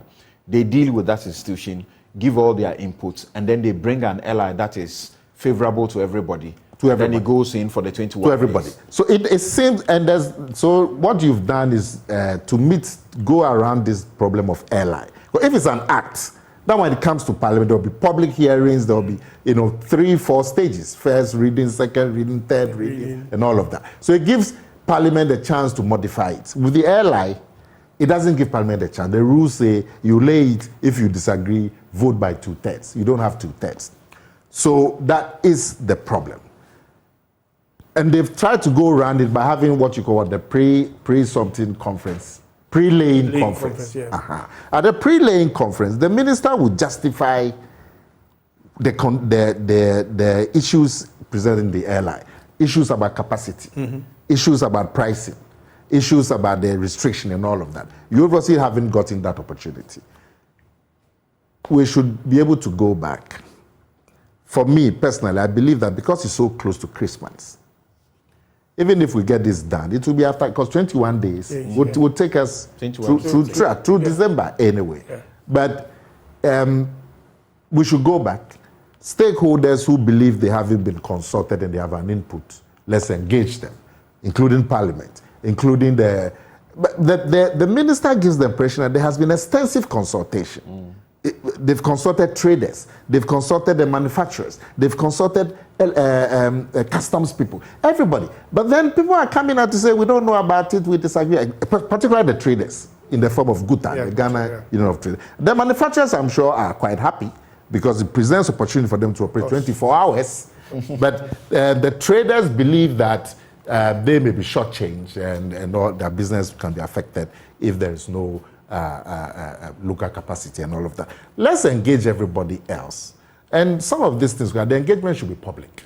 So that if GUTA is being engaged, it should be the ministry should pay for some coverage by Joy FM or something. So we can see the engagement that is going on and they have a concern about the committee that is to be set up, which is the Selected Strategic Product Import Permit Committee. This is the representation of the committee, who constitutes the committee. The Ministry of Trade and Industry, you must be somebody, a representative from the Ministry of Trade and Industry, not below the rank of a deputy minister as chairperson, nominated by the minister. So a deputy minister will chair it. A representative of the Ministry of Food and Agriculture, not below the rank of a director, nominated by the minister responsible for food and agriculture. Then 3, a representative of the Ministry of Finance, not below the rank of a director, nominated by the minister responsible for finance. 4, a representative of the Ministry of Employment and Labor Relations, not below the rank of a director, nominated by the minister responsible for employment and labor relations. A representative of the Ministry of Interior, also not below the rank of a director. A representative of the Bank of Ghana, not below the rank of a director. The governor will nominate that person. A representative of the Customs Division of the Ghana Revenue Authority, not below the rank of a director, so it's a place where you have directors. The representative of the Food and Drugs Authority, also of a director status. A representative of the Ghana International Trade Commission, also not below the rank of a director. The representative of the Association of Ghana Industries. And finally, a representative of the Ghana National Chamber of Commerce and Industry. The traders are not there? The minister shall appoint the members of the Import Permit Committee. Okay.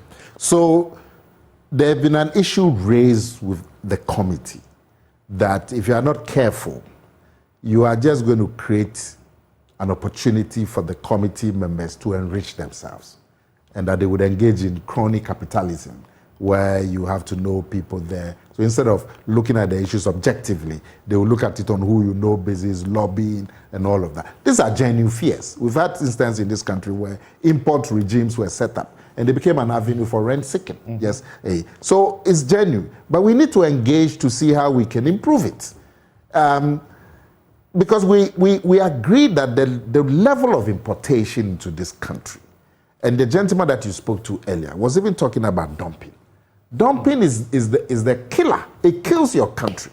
You go and buy this pen that I'm holding for $1 in China, where it is produced. I'm just saying China. I don't know where is this pen produced. So $1 in China. Then you come and sell it at 50 cents in Ghana. After you've packaged it, shipped it from China or wherever, paid duty, added your margin, you are selling it at 50 cents. When it's selling $1 in China. So clearly what it means is that it is being subsidized. And that is what they call dumping. And so it is to prevent somebody from setting up a pen manufacturing company in this country, because you cannot compete.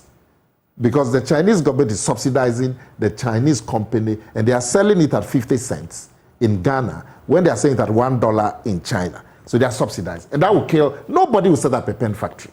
You know, they will all import pens from China. And these things cannot continue. So the principle is there. The way that it has been proposed, if there's a problem, let's look at it. Let's not poo-poo it.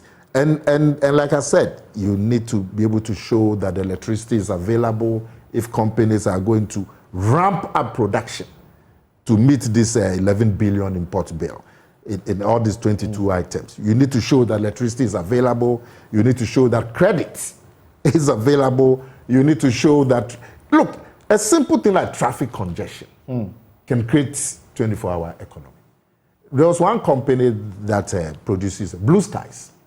They were having major problems initially because traffic where they are to the airport, and you must have this cold chain. So the traffic, so the minister at that time, my senior brother Kwame Nabatels, gave them police escorts so that when their vans are coming from the factory to the airport, they don't spend 3 hours in traffic. And that changed dramatically their cost of operation. So, these things, and these are the things that create 24-hour economy, not their fiat. Right. Let me go to. Let's look at it. Let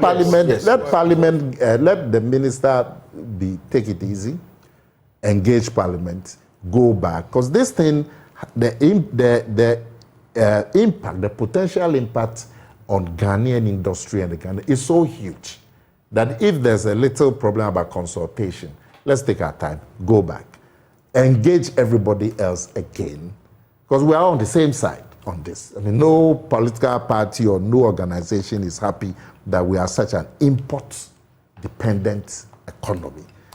And if this 11.9 billion that we imported last year, if even we can produce about 6-7 billion of it, look at the impact on jobs and our GDP. So let's not throw the baby away with the bathwater. Okay. Because we all agree that this can be a game changer. We've all cried about it. Every party manifesto had talked about capturing the heights of the every party manifesto. This we know would help. There are difficulties with the committee. There are difficulties. The assurances have not been total. Let's go back and right. So we can move on this. So Nana, my final question to you is: you heard the national chairman of the Ghana National Association of Poultry Farmers. That is Mr. Victor Opongweje, and he said that about 80% of poultry farmers in Ghana are not in operation. They have turned to looking to eggs. And we don't produce 1% of the poultry that we consume. Don't you think it's problematic to approach this the way the ministry is going? It will be problematic if the ministry has no plans. I mean, why is it that we are producing only 2% of poultry demand? Maybe there are issues with feed. Maybe there are issues with veterinary services. Maybe there are issues with processing. Maybe there are issues with the cold storage. Papaya alone would take about 300,000 birds a month. Why is it not taking it from the local people? Maybe there are issues with weight. The ministry has to go down to the poultry level, see how we can solve the problem of feed, the problem of packaging, the cold storage, the problem of weight, the problem of veterinary. The ministry needs to give that assurance. But this interview was about 2 years ago. No, that's 11 months ago. 11 months ago, yeah. And if you spoke to him today and he still says that they haven't been engaged in meeting the constraints, then of course there's a problem. So, but I a imagine major part of his concern was the cheapness of the import. The dumping. Now, clearly, if we can demonstrate that a pound of chicken is selling for €1 in Europe and is selling for 40, when from Europe, what do you come to? Cents? Yes, sir. Cents. It's selling for 40 cents in Ghana. It means it is being dumped. The Ghanaian government, the Ghanaian people are being cheated. And so that one, you need a quick corrective measure to impose tariffs, to raise the price to at least above what is being sold in Europe. But to do that, you also need to address your local capacity issues. Interestingly, questions of local capacity, the feeding program, school feeding program, the poultry farmers were happy that they were providing the policy of an egg created a demand for so. There was a demand. Then suddenly, you let them operate 24 hours. Then suddenly, some government people felt that it was good to give a contract to somebody to go and bring some canned thing from China. Canned what? And they wrote on it either freeze SHS or something. It was funny. To and they lost their substitute for the eggs. Exactly. Oh, but that's a national issue. It was funny. That should be corrected. If what you are saying is true, that's a national issue. That was criminal, in fact. I don't know if what you are saying is true. Oh, they who was giving the contract? They did press conferences. Really? They said their business was collapsing. Did you hear about it in Parliament? That policy. You heard about it? Yeah, and you did nothing? No. You said the things that they should do, they don't do it. Apparently, yes. Apparently, why did I hear about it? Apparently, it was just one person who had been given the opportunity to bring this import. I don't. And it collapsed their one egg a day. That an economy that is being participated in by thousands of Ghanaian poultry farmers can be wiped off in favor of one person. Are you sure? And there was an injunction. Are you sure? There was an injunction. And Parliament didn't do anything about it. The opposition didn't do anything about it. Those who cook for their schools, they were supposed to rely on the local economy. Right there, the community. Yes. Sure. For their supplies. Yes. Let's hear you. Yeah. Can I? My mic went off when you destroyed it. And I think Nana himself hit it right on the nail. In fact, I think that's the only thing I probably will agree with you this morning. Yeah, because you've closed your mind. It's you know, when the minister came with all this, precisely the same questions we were asking him. That look, how much work have you done on all these things that you are going to you want to ban?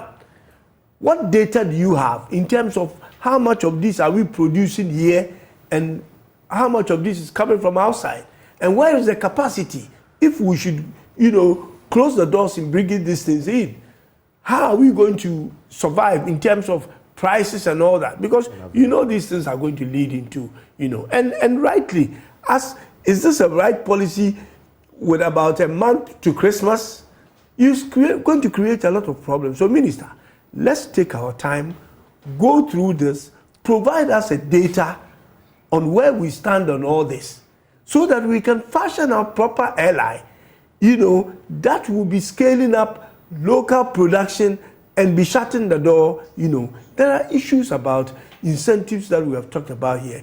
There are subsidies that are being given to other markets for people to bring things here. What can we do, even if we shall allow certain things to come in? What can you do to be able to compete? If they get these subsidies and are able to sell to us here at those ridiculous prices, they are presumably still making profit. Yeah, so what would be your alternative? The question of dumping. You impose taxes, heftier taxes, so they can bring them in? First and foremost, if you are producing enough for the domestic market, then that's when you are going to be able to shut these people out. It's not about imposing higher taxes. They're always going to find a way to do these things. You see, giving a room in a policy for certain things to operate basically leads to corruption. And that's exactly what we are trying to do here at the moment, where you have this. I am totally opposed to this permit that is being given, you know, and the minister becomes a super minister in charge of all this. If he doesn't give it to you and you want to appeal, you have to come back to him. Look at the structure of the committee that has been set up. And doesn't it surprise you that doesn't include Guta? Guta, the principal stakeholder. No, they are not in this. The manufacturers. Well, we're talking about. They are the ones. They have to be there, but they are not the principal stakeholders. Well, they trade. Yeah, they trade. If the product is we are talking about trading matters here. They trade. If the product is made available, they don't care where it is coming from. Once they have it, let me make your point. I don't think what you're saying will fly. I'm making my point. You know, so basically, even to an extent, probably you will have to invite the AGI. You know, if you want to make this a broad-based thing, you know, because then you have the manufacturers, you have the traders in. Because at the end of the day, you don't even want the kind of you think they should come in the form of an act where it will generate broader consultation and participation? Well, it should come in a form of practical, sensible policy. I'm saying because it's come in the airline. But the AGI, you mentioned the AGI. The AGI is a member. Oh, the AGI is there. But the Guta is not Ghana there. I don't think you mentioned Industries. Guta is not there. There's the Ghana National Chamber of Commerce and Industry. No Guta is there. I remember. Guta is not there. I remember specifically when having a meeting with a minister mentioning Guta. But I won't go into. So you had meetings with the minister on this? Yes. We were just on the corridor when he was trying to. I thought you. Yeah, there was earlier meetings with leadership, but when he was coming to lay this, we called him. Do you think if it comes from an act, it would ensure then broader? We'll have an opportunity. The LI is being passed on the strength of an act, a 1995 Import Act. Which says what? That's what gives the minister the power to make LIs to regulate imports. So can we amend the act to include many of these things? Because I'm looking at a situation where the consultation will be broader, the stakeholder participation will be enhanced. Because the problem now is that it seems stakeholder participation has not been broad enough. There's lack of information. They are claiming there's lack of information. In fact, I heard one person. So you can do so without necessarily. I heard one person. Beverages industry was saying this is wicked. At the end of the day, soft drinks. If you let me have my time. All right. At the end of the day, having a discussion. Okay.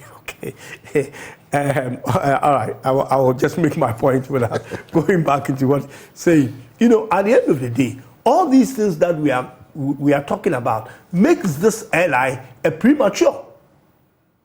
That the timing is not actually good for this. We don't know. We agree the principle, everything. But it has to be done in a way that will be sustainable. But at the moment as it is, if we present this in 21 days, since it's an airline, I mean, we can look at this act thing you are talking about. Since it's an airline, we cannot have the input that really needs to go into this for this to be sustainable. And the corruption, the endemic corruption that will come out of this, nobody will be able to control it. It's not a matter of KT Hammond or NPP being in government. If this thing is put out there for any government in the future, for any minister who will get this powers to be able to do the things that we are proposing here, then that will become a challenge. Then this is an opportunity that leads straight into 24-hour economy. Because for us to be able to move from 1% of poultry, so you agree it is not new to where we should get to. It's not new. Forget about its newness and all that. We want you on board. We want Baumia on board to understand exactly what this whole thing is there. Let me go to. It's already doing things that enhance 24 Can I hours. finish on this, please? All these things that we have here, straight away, you see the opportunity of why we need to increase manufacturing or producing of these things. These are import substitution. So all the things that we have here, if we are producing them here in Ghana, we are going to increase working hours. We will have more factories or wherever they produce this thing. We will have more people working. This is what we're looking at. Because Dr. Thea Champong, Dr. Thea Champong, laws, right? To cure there are people who say, as for the politicians, they have their genuine fears because they know that a majority of the big importers are politicians, so to speak, and that there is the potential, and that's the NDC has not shied away from that there's a potential that such a committee will favor a particular regime because these are the people who will also fund the party in elections and so on and so forth. What should we be looking at in this discussion? This, which I say, is a discussion or a policy we should have had many decades ago and not today. Yeah, absolutely, and I'm following the conversation keenly. I mean, first off, for me, I don't support a ban. I think it actually would defeat the purpose or the intent of that policy. I think that there are better tools that one can actually use if you want to support your local industry to meet that demand. So like I corrected Ricketts Hagan, it's restriction, not a ban. So that the ministers' committee will determine who gets license, permits to bring in how many of those products. Yeah, but in essence, the restriction is still going to work out as though it was a ban. So, I mean, it's a question of semantics. But it's correct to an extent because if you went ahead without the permit, you could go to jail for 1 year, you pay fines of so much. Yeah. And then, I mean, the committee itself, the composition and all of that, for me, is problematic, right? We have had instances in our own industrial and economic history. You can go back to the 60s, 70s, 80s, where we've attempted things like this in the past. And what actually ended up happening was having more corruption, as others have said, more rent-seeking, and people ultimately lining their pockets, which ends up defeating the purpose of the policy. So we need to go back. Again, the policy or this restriction, if you attempt to go by that, even some of the protocols that we've signed, with the WTO, even the IMF and all of that, it could possibly contravene some of those, international conditions and protocols that we've signed up to. The fundamental thing or the root cause is, why is it that our local companies are not able to produce to meet that demand? And that's where I think we've got to, again, address our minds to. So if you put in a restriction or a ban and you don't address the supply side constraint and all of that, you actually end up driving more inflation. It's actually going to be inflationary because people still want those things, and it ends up defeating the whole purpose. So let me take you quickly to paragraph 395 of the 2024 budget. And this is where the government talks about its medium-term growth strategy and what it wants to do to sort of reverse some of these things. It says that the growth strategy seeks to support the implementation of interventions that, one, increase our capacity to produce, deepen value chain arrangements, facilitate and modernize storage, and increase the shelf life of jobs, and then it leads to jobs, food security and resilience, etc. But I just want to highlight one of the first points there, which is really a question of how do you increase the capacity to produce? You get my point? To the point that it is, one, competitive, and you are able to then meet a part of that demand. You were giving the example of poultry. There's a table in the budget again, table 29, which shows the priority commodities and targets that the government has for this. If you take poultry, the statistic that you've got in there, I think is the first line in that table, we are only meeting 5% of the national demand, right? So in other words, 95% is still coming in by way of imports.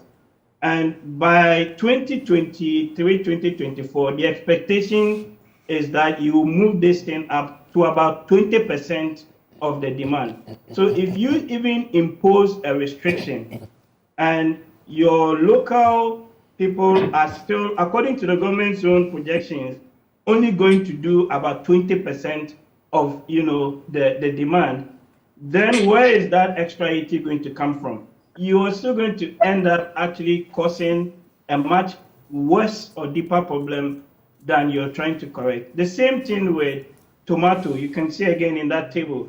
In tomato 2022, the national demand was about 1.3 million tons.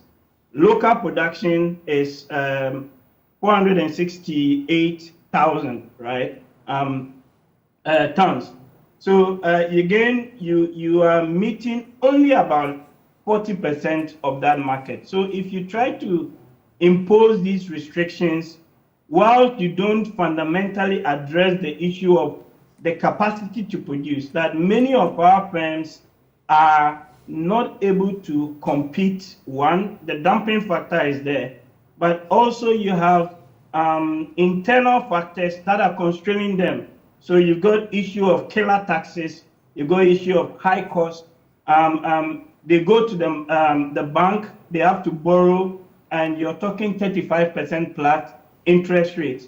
Whereas the person in Europe or some other place is getting this from the bank at 2%, 5%, even 10%. There's no way that your local industry will be able to compete on that basis. So what I think that we've got to do, for me, is to go back and perhaps if you even want to restrict it, you have to face it over a certain period. Number two, we have to address the issue of this local capacity and then the availability of substitutes, right, for people to change or to have from one form or the other. If you take poultry is like the cheapest protein for many households in Ghana. It's become almost like core to their livelihoods and all of that. So you impose a restriction, the local market cannot meet it because even by your own estimate, they're only going to be able to do about 25% of that. Right. You end up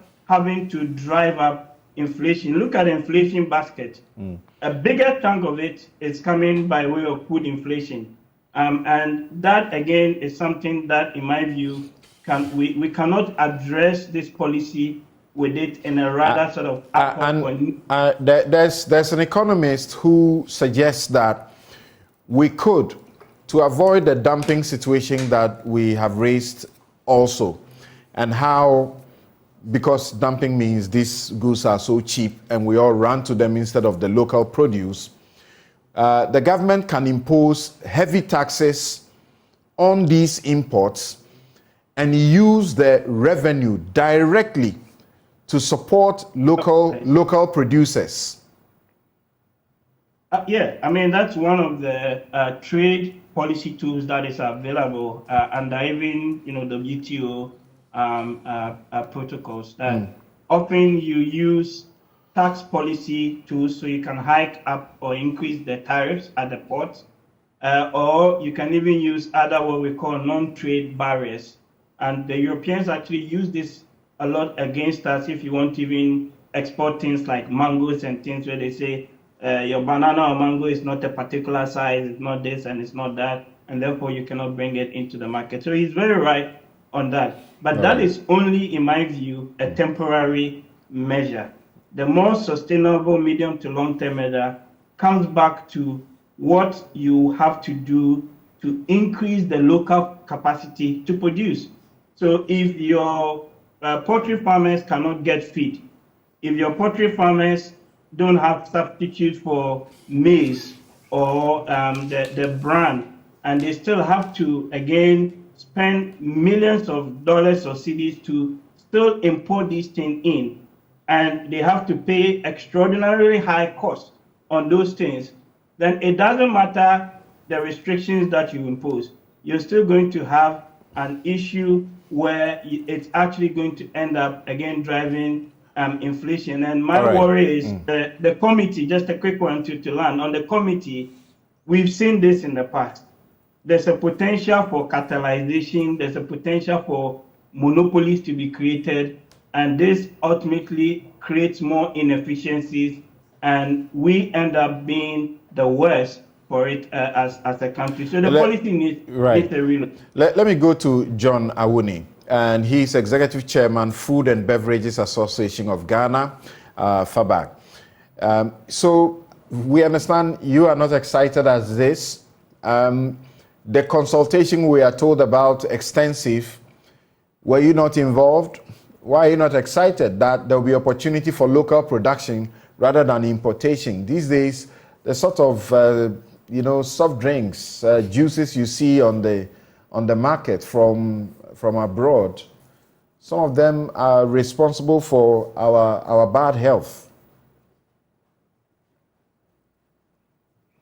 Hello, John. Please unmute your mic. Thank you very much, Samson, and good morning to my senior brothers in the studio. I want to begin by saying that I would have really been very excited as an expert in the industry if I clearly knew that Ghana has the capacity to produce the products they are seeking to restrict. If I knew that Ghana had already prepared on the ground, so to say, we have food stocks in our buffer zones, rice, chicken, and all the like, that we can direct those who are trading in those goods to go there and then buy. I would have really been very excited because this is our country, and no country can really continue to develop on relying on foreign goods. But this is not the case, Samson. Over 20 years as a consultant, researcher, direct business person in the field, I don't see us being prepared for this. What I see clearly, and the minister displayed that on the floor of Parliament yesterday in his statement. The Honorable Katie Hammond, standing up to make a presentation in Parliament, talked about the fact that he did economics at A level or what level, and then he got a score of 38 over 40, and yet he will not do presentations like the way the minority leader does. Then he went further to say, and that's what he really hit me and which Ghanaians should really pay attention to. That look, and I'm a lawyer, and I'm a British trained lawyer, so when it comes to law, don't get there. This is somebody seeking to promote Ghanaian products, yet he's not even confident that by his statement that Ghanaian lawyers are better than British or equal to British. He said, if it comes to law, don't even get there. I'm a British trained lawyer.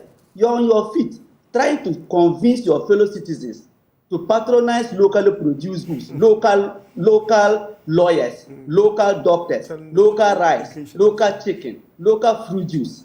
Yet you cannot boast that you are a Ghanaian trained lawyer, but he said you are a British trained lawyer, nobody should get there. So it tells me that the man himself talking about is not convicted about it. And I heard a minority talking about it, that in the 1967 Jesse Olunu report, what happened and there was corruption about, and they're all rent-seeking. Fine, 1967, maybe some people were not yet born. As recent as the NDC era, it happened for chicken restrictions. And any importer that had to import chicken had to go and take quotas from the ministry. The players in the industry, they know what happens. They know what, so it is real. And the NDC, who, let me say, are the crocodiles in the water, they are coming out to tell you that it will create corruption. Why wouldn't the government listen? Why wouldn't they know? I see this phenomenon seeking to create pure monopoly or oligopoly. Samson, this is very wrong because you are dealing with a phenomenon at a time where Ghanaian poultry farmers are looking for day-old chickens to buy. If today Holland refuses to sell day-old chickens to Ghanaian farmers, if today Morocco refuses to sell day-old chickens to Ghanaian poultry farmers, the poultry industry would have died. Let the ministry or the minister present to Ghanaians the kind of mechanism that he has set up for poultry, for rice, for tin tomatoes, and for sugar, largely the food products, that when this system is implemented as his ration, the Ghanaian consumer will not be affected. The issue of talking about dumping, I disagree so strongly, Samson. It's not about dumping. If your system is inefficient and you are producing your products at a very high cost, you don't call other people who are efficient their products as dumping. Why will cable metal cost twice of turkey cable, which is also equally good?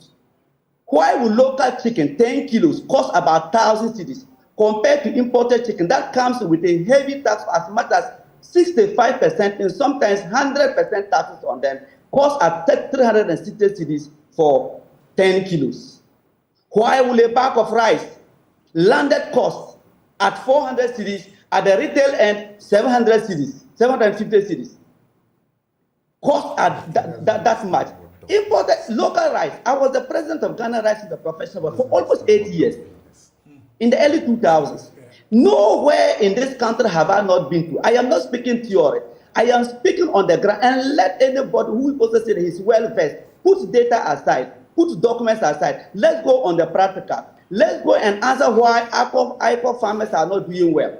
Let's go and answer why Botanga farmers are not doing well. Dowenya, the Kong, and then Afife. Let's answer why. Let the minister on the floor of parliament answer why GATCO, when they came and set up their rice plant at Sogapope, myself and the late Emisata went and commissioned that project. Why did GATCO fail? Why did Finatrade fail in promoting local produce? Like I was handling that project as a Ghanaian, and I was so passionate about it. Because I am not in the studio, but if I were in the studio, I'll present to you documents, signed documents with ICO, with Botanga, with Dowenya, where we advance monies to these farmers to produce, and afterwards they will sell those rice to the companies. After that, after they have produced, they say they will not sell the rice. They've sold it to other parties, and then they now return your money to you. The issue of the Ghanaian product is a complicated one. It's an attitudinal one. Even it has now extended to the issue of our labor front, that now we prefer to even employ Togolese boys for our POP, for our construction work through Ghanaians. The issue of rice production in this country has to do a lot with production constraints, Samson. The minister that he's seeking to promote locally produced rice, what brand of local produced rice is seeking to promote? What category? You have different rice produced in Aveime, different rice produced in Iko, different rice produced by as many farmers as we have. They are producing different varieties. How has he codified those varieties, standardized those varieties that can allow a commercial marketer to go and buy those products and then sell? But ultimately, ultimately you agree that we need to move away from an import-driven economy. And so we must start from somewhere, correct? If I were the Minister of Agri, or Minister of Trade, where I will start with Samson, clearly, good question. Where I will start with will be, number one, I will make sure that I ensure that the local poultry producers produce efficiently. That a local bag of about 1 kilo or 1.2 kilo shouldn't cost 130 cedis, which you, Samson, and myself cannot afford on our table throughout the month. I will ensure that these products are produced at affordable cost, number one. Number two, I will make sure that I get these goods stored in a particular buffer stock at the warehouse. Huge quantities, Samson. Like, I wanted to implement that system this year. I would have started 2019, Samson. As we understand, John, in Nigeria, how many millions of citizens? There was one Ghanaian, I brought him to this studio early in the year 2, Abraham Odum. He was used to bring a revolution to agriculture in terms of rice production in Nigeria, so that where they were importing 80-90% of rice, they came to a point of importing less than 10% or so, or was it 18% or 8% of rice? Nigeria. It took one Ghanaian and a deliberate policy using the Central Bank of Nigeria to bring about that kind of revolution. Oils and the rest of them. You are right, Samson. You are right, Samson. That's what I was getting to. That if I were the Minister of Agri, over the years, I was part of the Honorable Kodesh Bashiga system, and clearly we were able to achieve that 30-40% rice import reduction through some policies that we did. The school feeding program, government invested institutions buying locally produced rice were part of the system that we instituted. Okay. But move forward. What I will have done, Samson, is that let me get these goods stored up in the buffer stock. Samson, me and you are like, we are from the village. The old lady in our village knows that fresh millet is not as good as old millet. Fresh corn is not as good as old corn. Fresh rice is not as good. So you cannot produce rice from the farm come February and bring it to the Ghanaian farmer, the Ghanaian consumer to consume, or millet. It is wrong. So technically, this goods should have been stored like 2019, 2020. Kiosks. Then you now say that importers, those who are importing, those who are traders, let's come together. Let's have a meeting. I'm having a meeting with you. I have 1 million tons of locally produced rice or chicken in this warehouse. I want each and every one of you to commit to selling it. Every quarter or every month, file to me, Minister of Finance, Minister of Trade, Minister of Agri, your returns on the sales of locally produced rice. In return, this is what I will do. A company that is found not to support this for some couple of years after several warnings will be ruled out of the market. All right. But not to come out with such a system to seek to use law to direct the invisible hand of the market. Can't you do this at the same time whilst you are stocking and then you begin the policy at the same time? It doesn't work? Samson, you cannot do that because, as you are saying, in 21 months' time, and 21 days' time, this has become law. No, clearly, as it has become law, what then happens?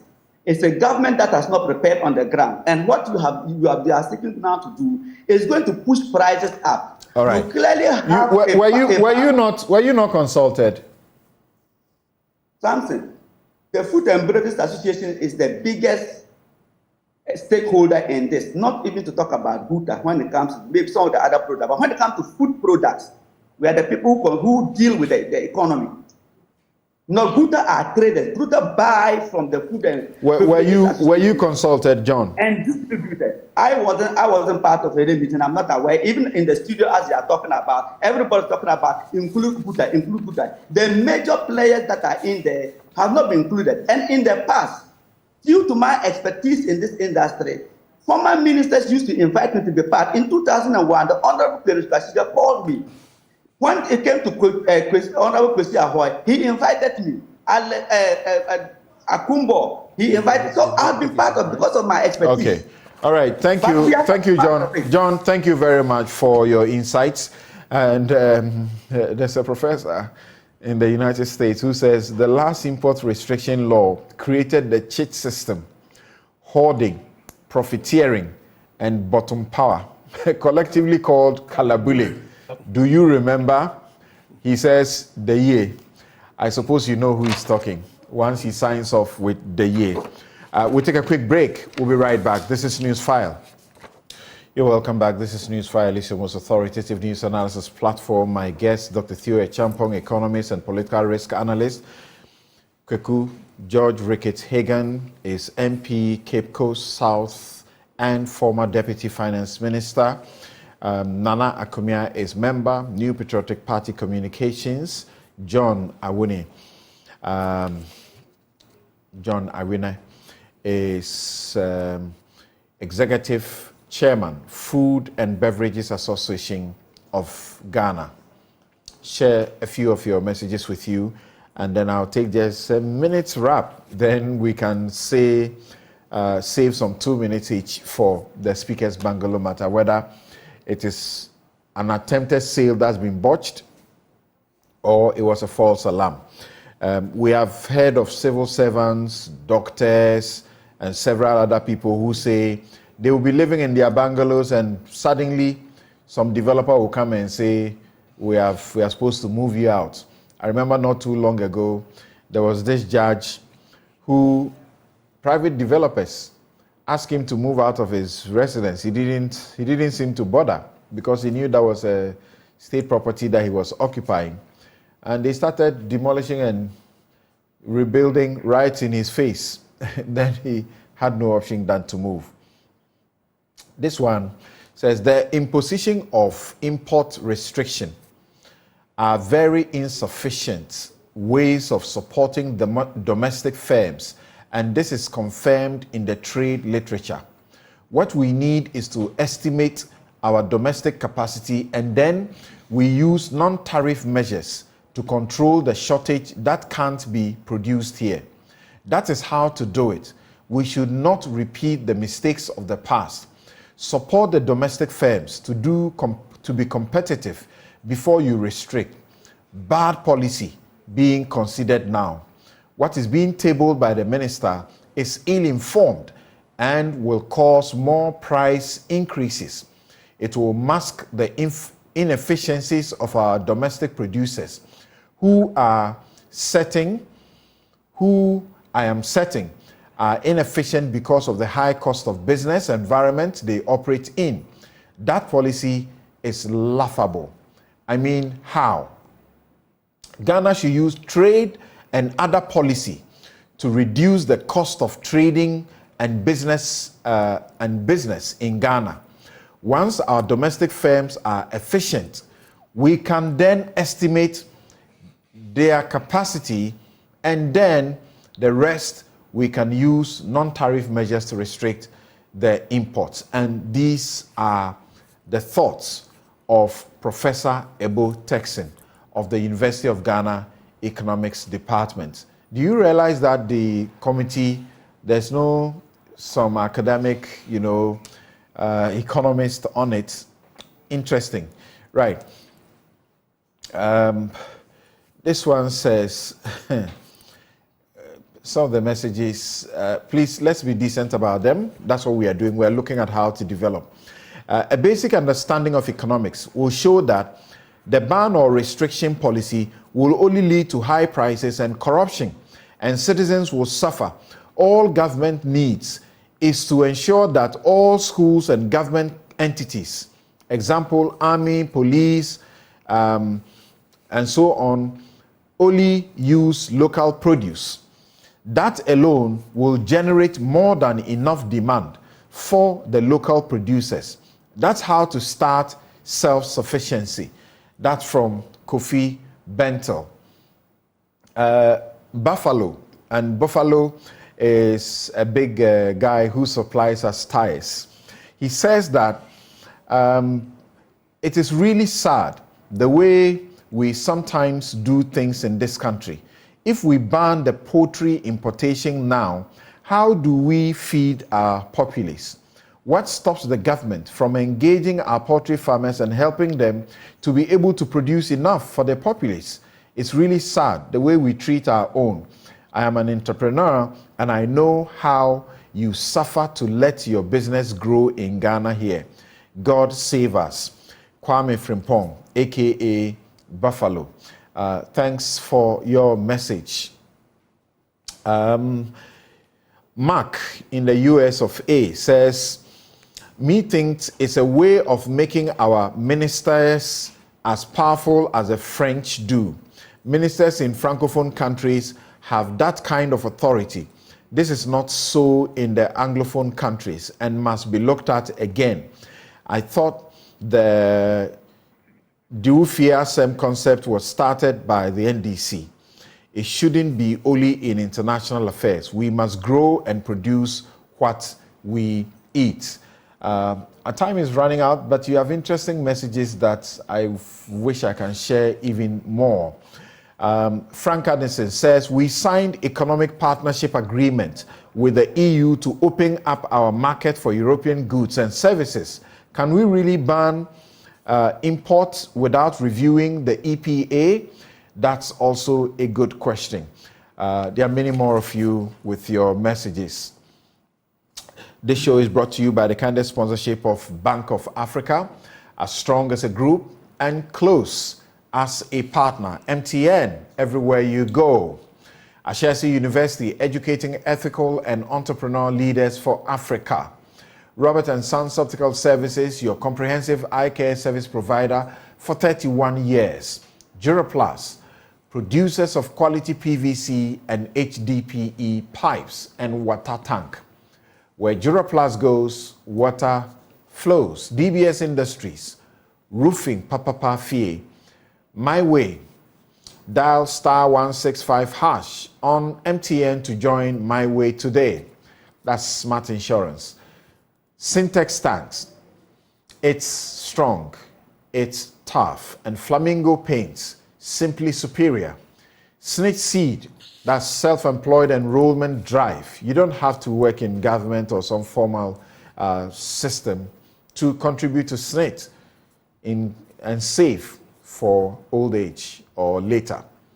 It's your future, so own it. Hubtel, it's everything you and Doormasters are also proud sponsors of your most authoritative news analysis platform, Newsfile.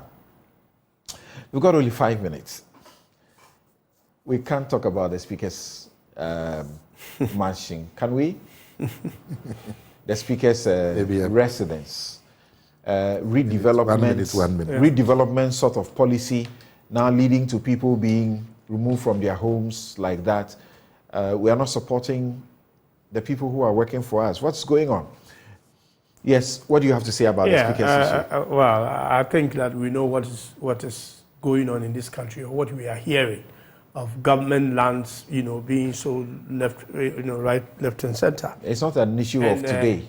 Yeah, well, it's been going on for a while, but I think the level at which it's being done now is probably much higher than it's been in the past. That's why it's become a bit of an, it's become a bit alarming. I mean, we are talking about the speaker here. I was at the speaker's breakfast meeting. I'm not sure whether the sale had gone through or was about, but I think from what I understood from what the speaker said, there was a search that was going on, which means that obviously somebody has approached the authority. So somebody was doing due diligence to take over the property, sort of. But for that to happen, you must have spoken with the authorities that you are interested, and then you are doing your own search to see, because they would have probably told you that, yes, we will do that deal if you want to, but then the responsibility is on you to go and do your own search. Right. In that process is when the speaker got a hint of it.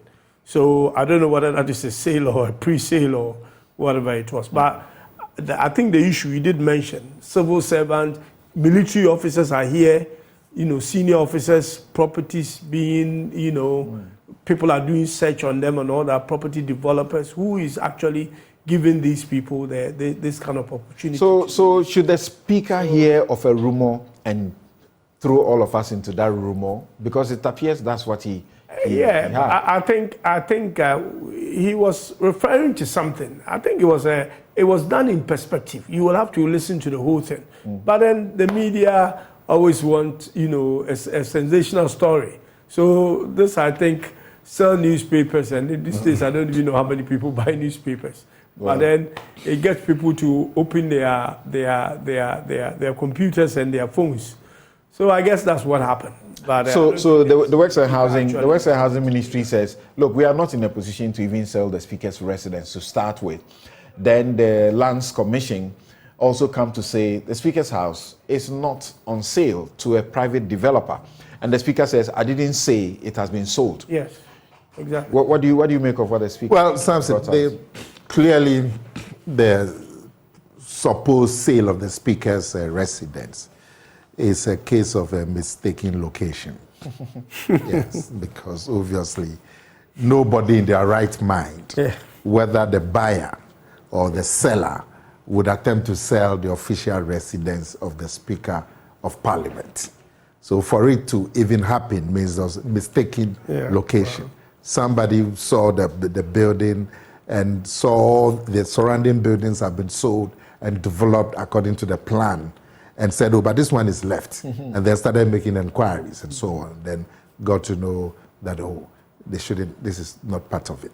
But the policy of Accra redevelopment, which has led to some of these sales of prime land in Accra and so on, which was introduced in 1999, I remember, the Accra redevelopment plan. Obviously, the implementation needs a review for purposes of transparency, so that this kind of thing doesn't even happen. That somebody will go and mistake a property like the Speaker's and attempt to go and buy it or sell it. There are doctors who are serving us, and we just heard out of the blue they are in their building. In Kumasi, they complained about it not too long ago, that some private developer has come and says the property has been given to them, and they are just being ejected like that. So obviously the implementation needs a review, and I believe Parliament should take the lead in getting all the parties together and try and review the process to achieve better accountability and transparency. Once there is not, rent seeking will come in, and you have this kind of cases. My second small point is that there's something happening with this sale of land and properties that will close out of time. The history. These buildings are part of the history of architecture in this country. Okay. We should, when you go to some of these places where they have 50-story buildings. We have to make time. We have to make time and return to the issue. We have run out of time. Okay. Thank you very much. And you have been listening to Nana Komia, member of the NPP's communication, Kweku Ricketts-Hagan, former Deputy Minister, MP Cape Coast South, and also Dr. Theo Champong, a political risk analyst. He's an economist as well, and John Awuni also joined us as well. Tomorrow, Sunday, 2 p.m., join me on the law. And you know, in the law, once in a while, we're able to bring you judges to help you understand certain things a lot better. This time, the judiciary has generously given us one of its very best at the Supreme Court. That is His Lordship Justice Emmanuel Yoni Kolendi. He joins me tomorrow on the law at 2 p.m. We talk about the functional stuff around the court so that we can demystify the court and you know what you can do if you need to access a court in Ghana. Our courts are the envy of many other countries. Of course, we can do better. So join me tomorrow 2 p.m. with Justice Emmanuel Yoni Kolendi on Court of Competent Jurisdiction. You have heard that hackneyed expression. What does it mean? I'm Samson, Lardy, Anyenini. This has been Newsfile. Have a good afternoon.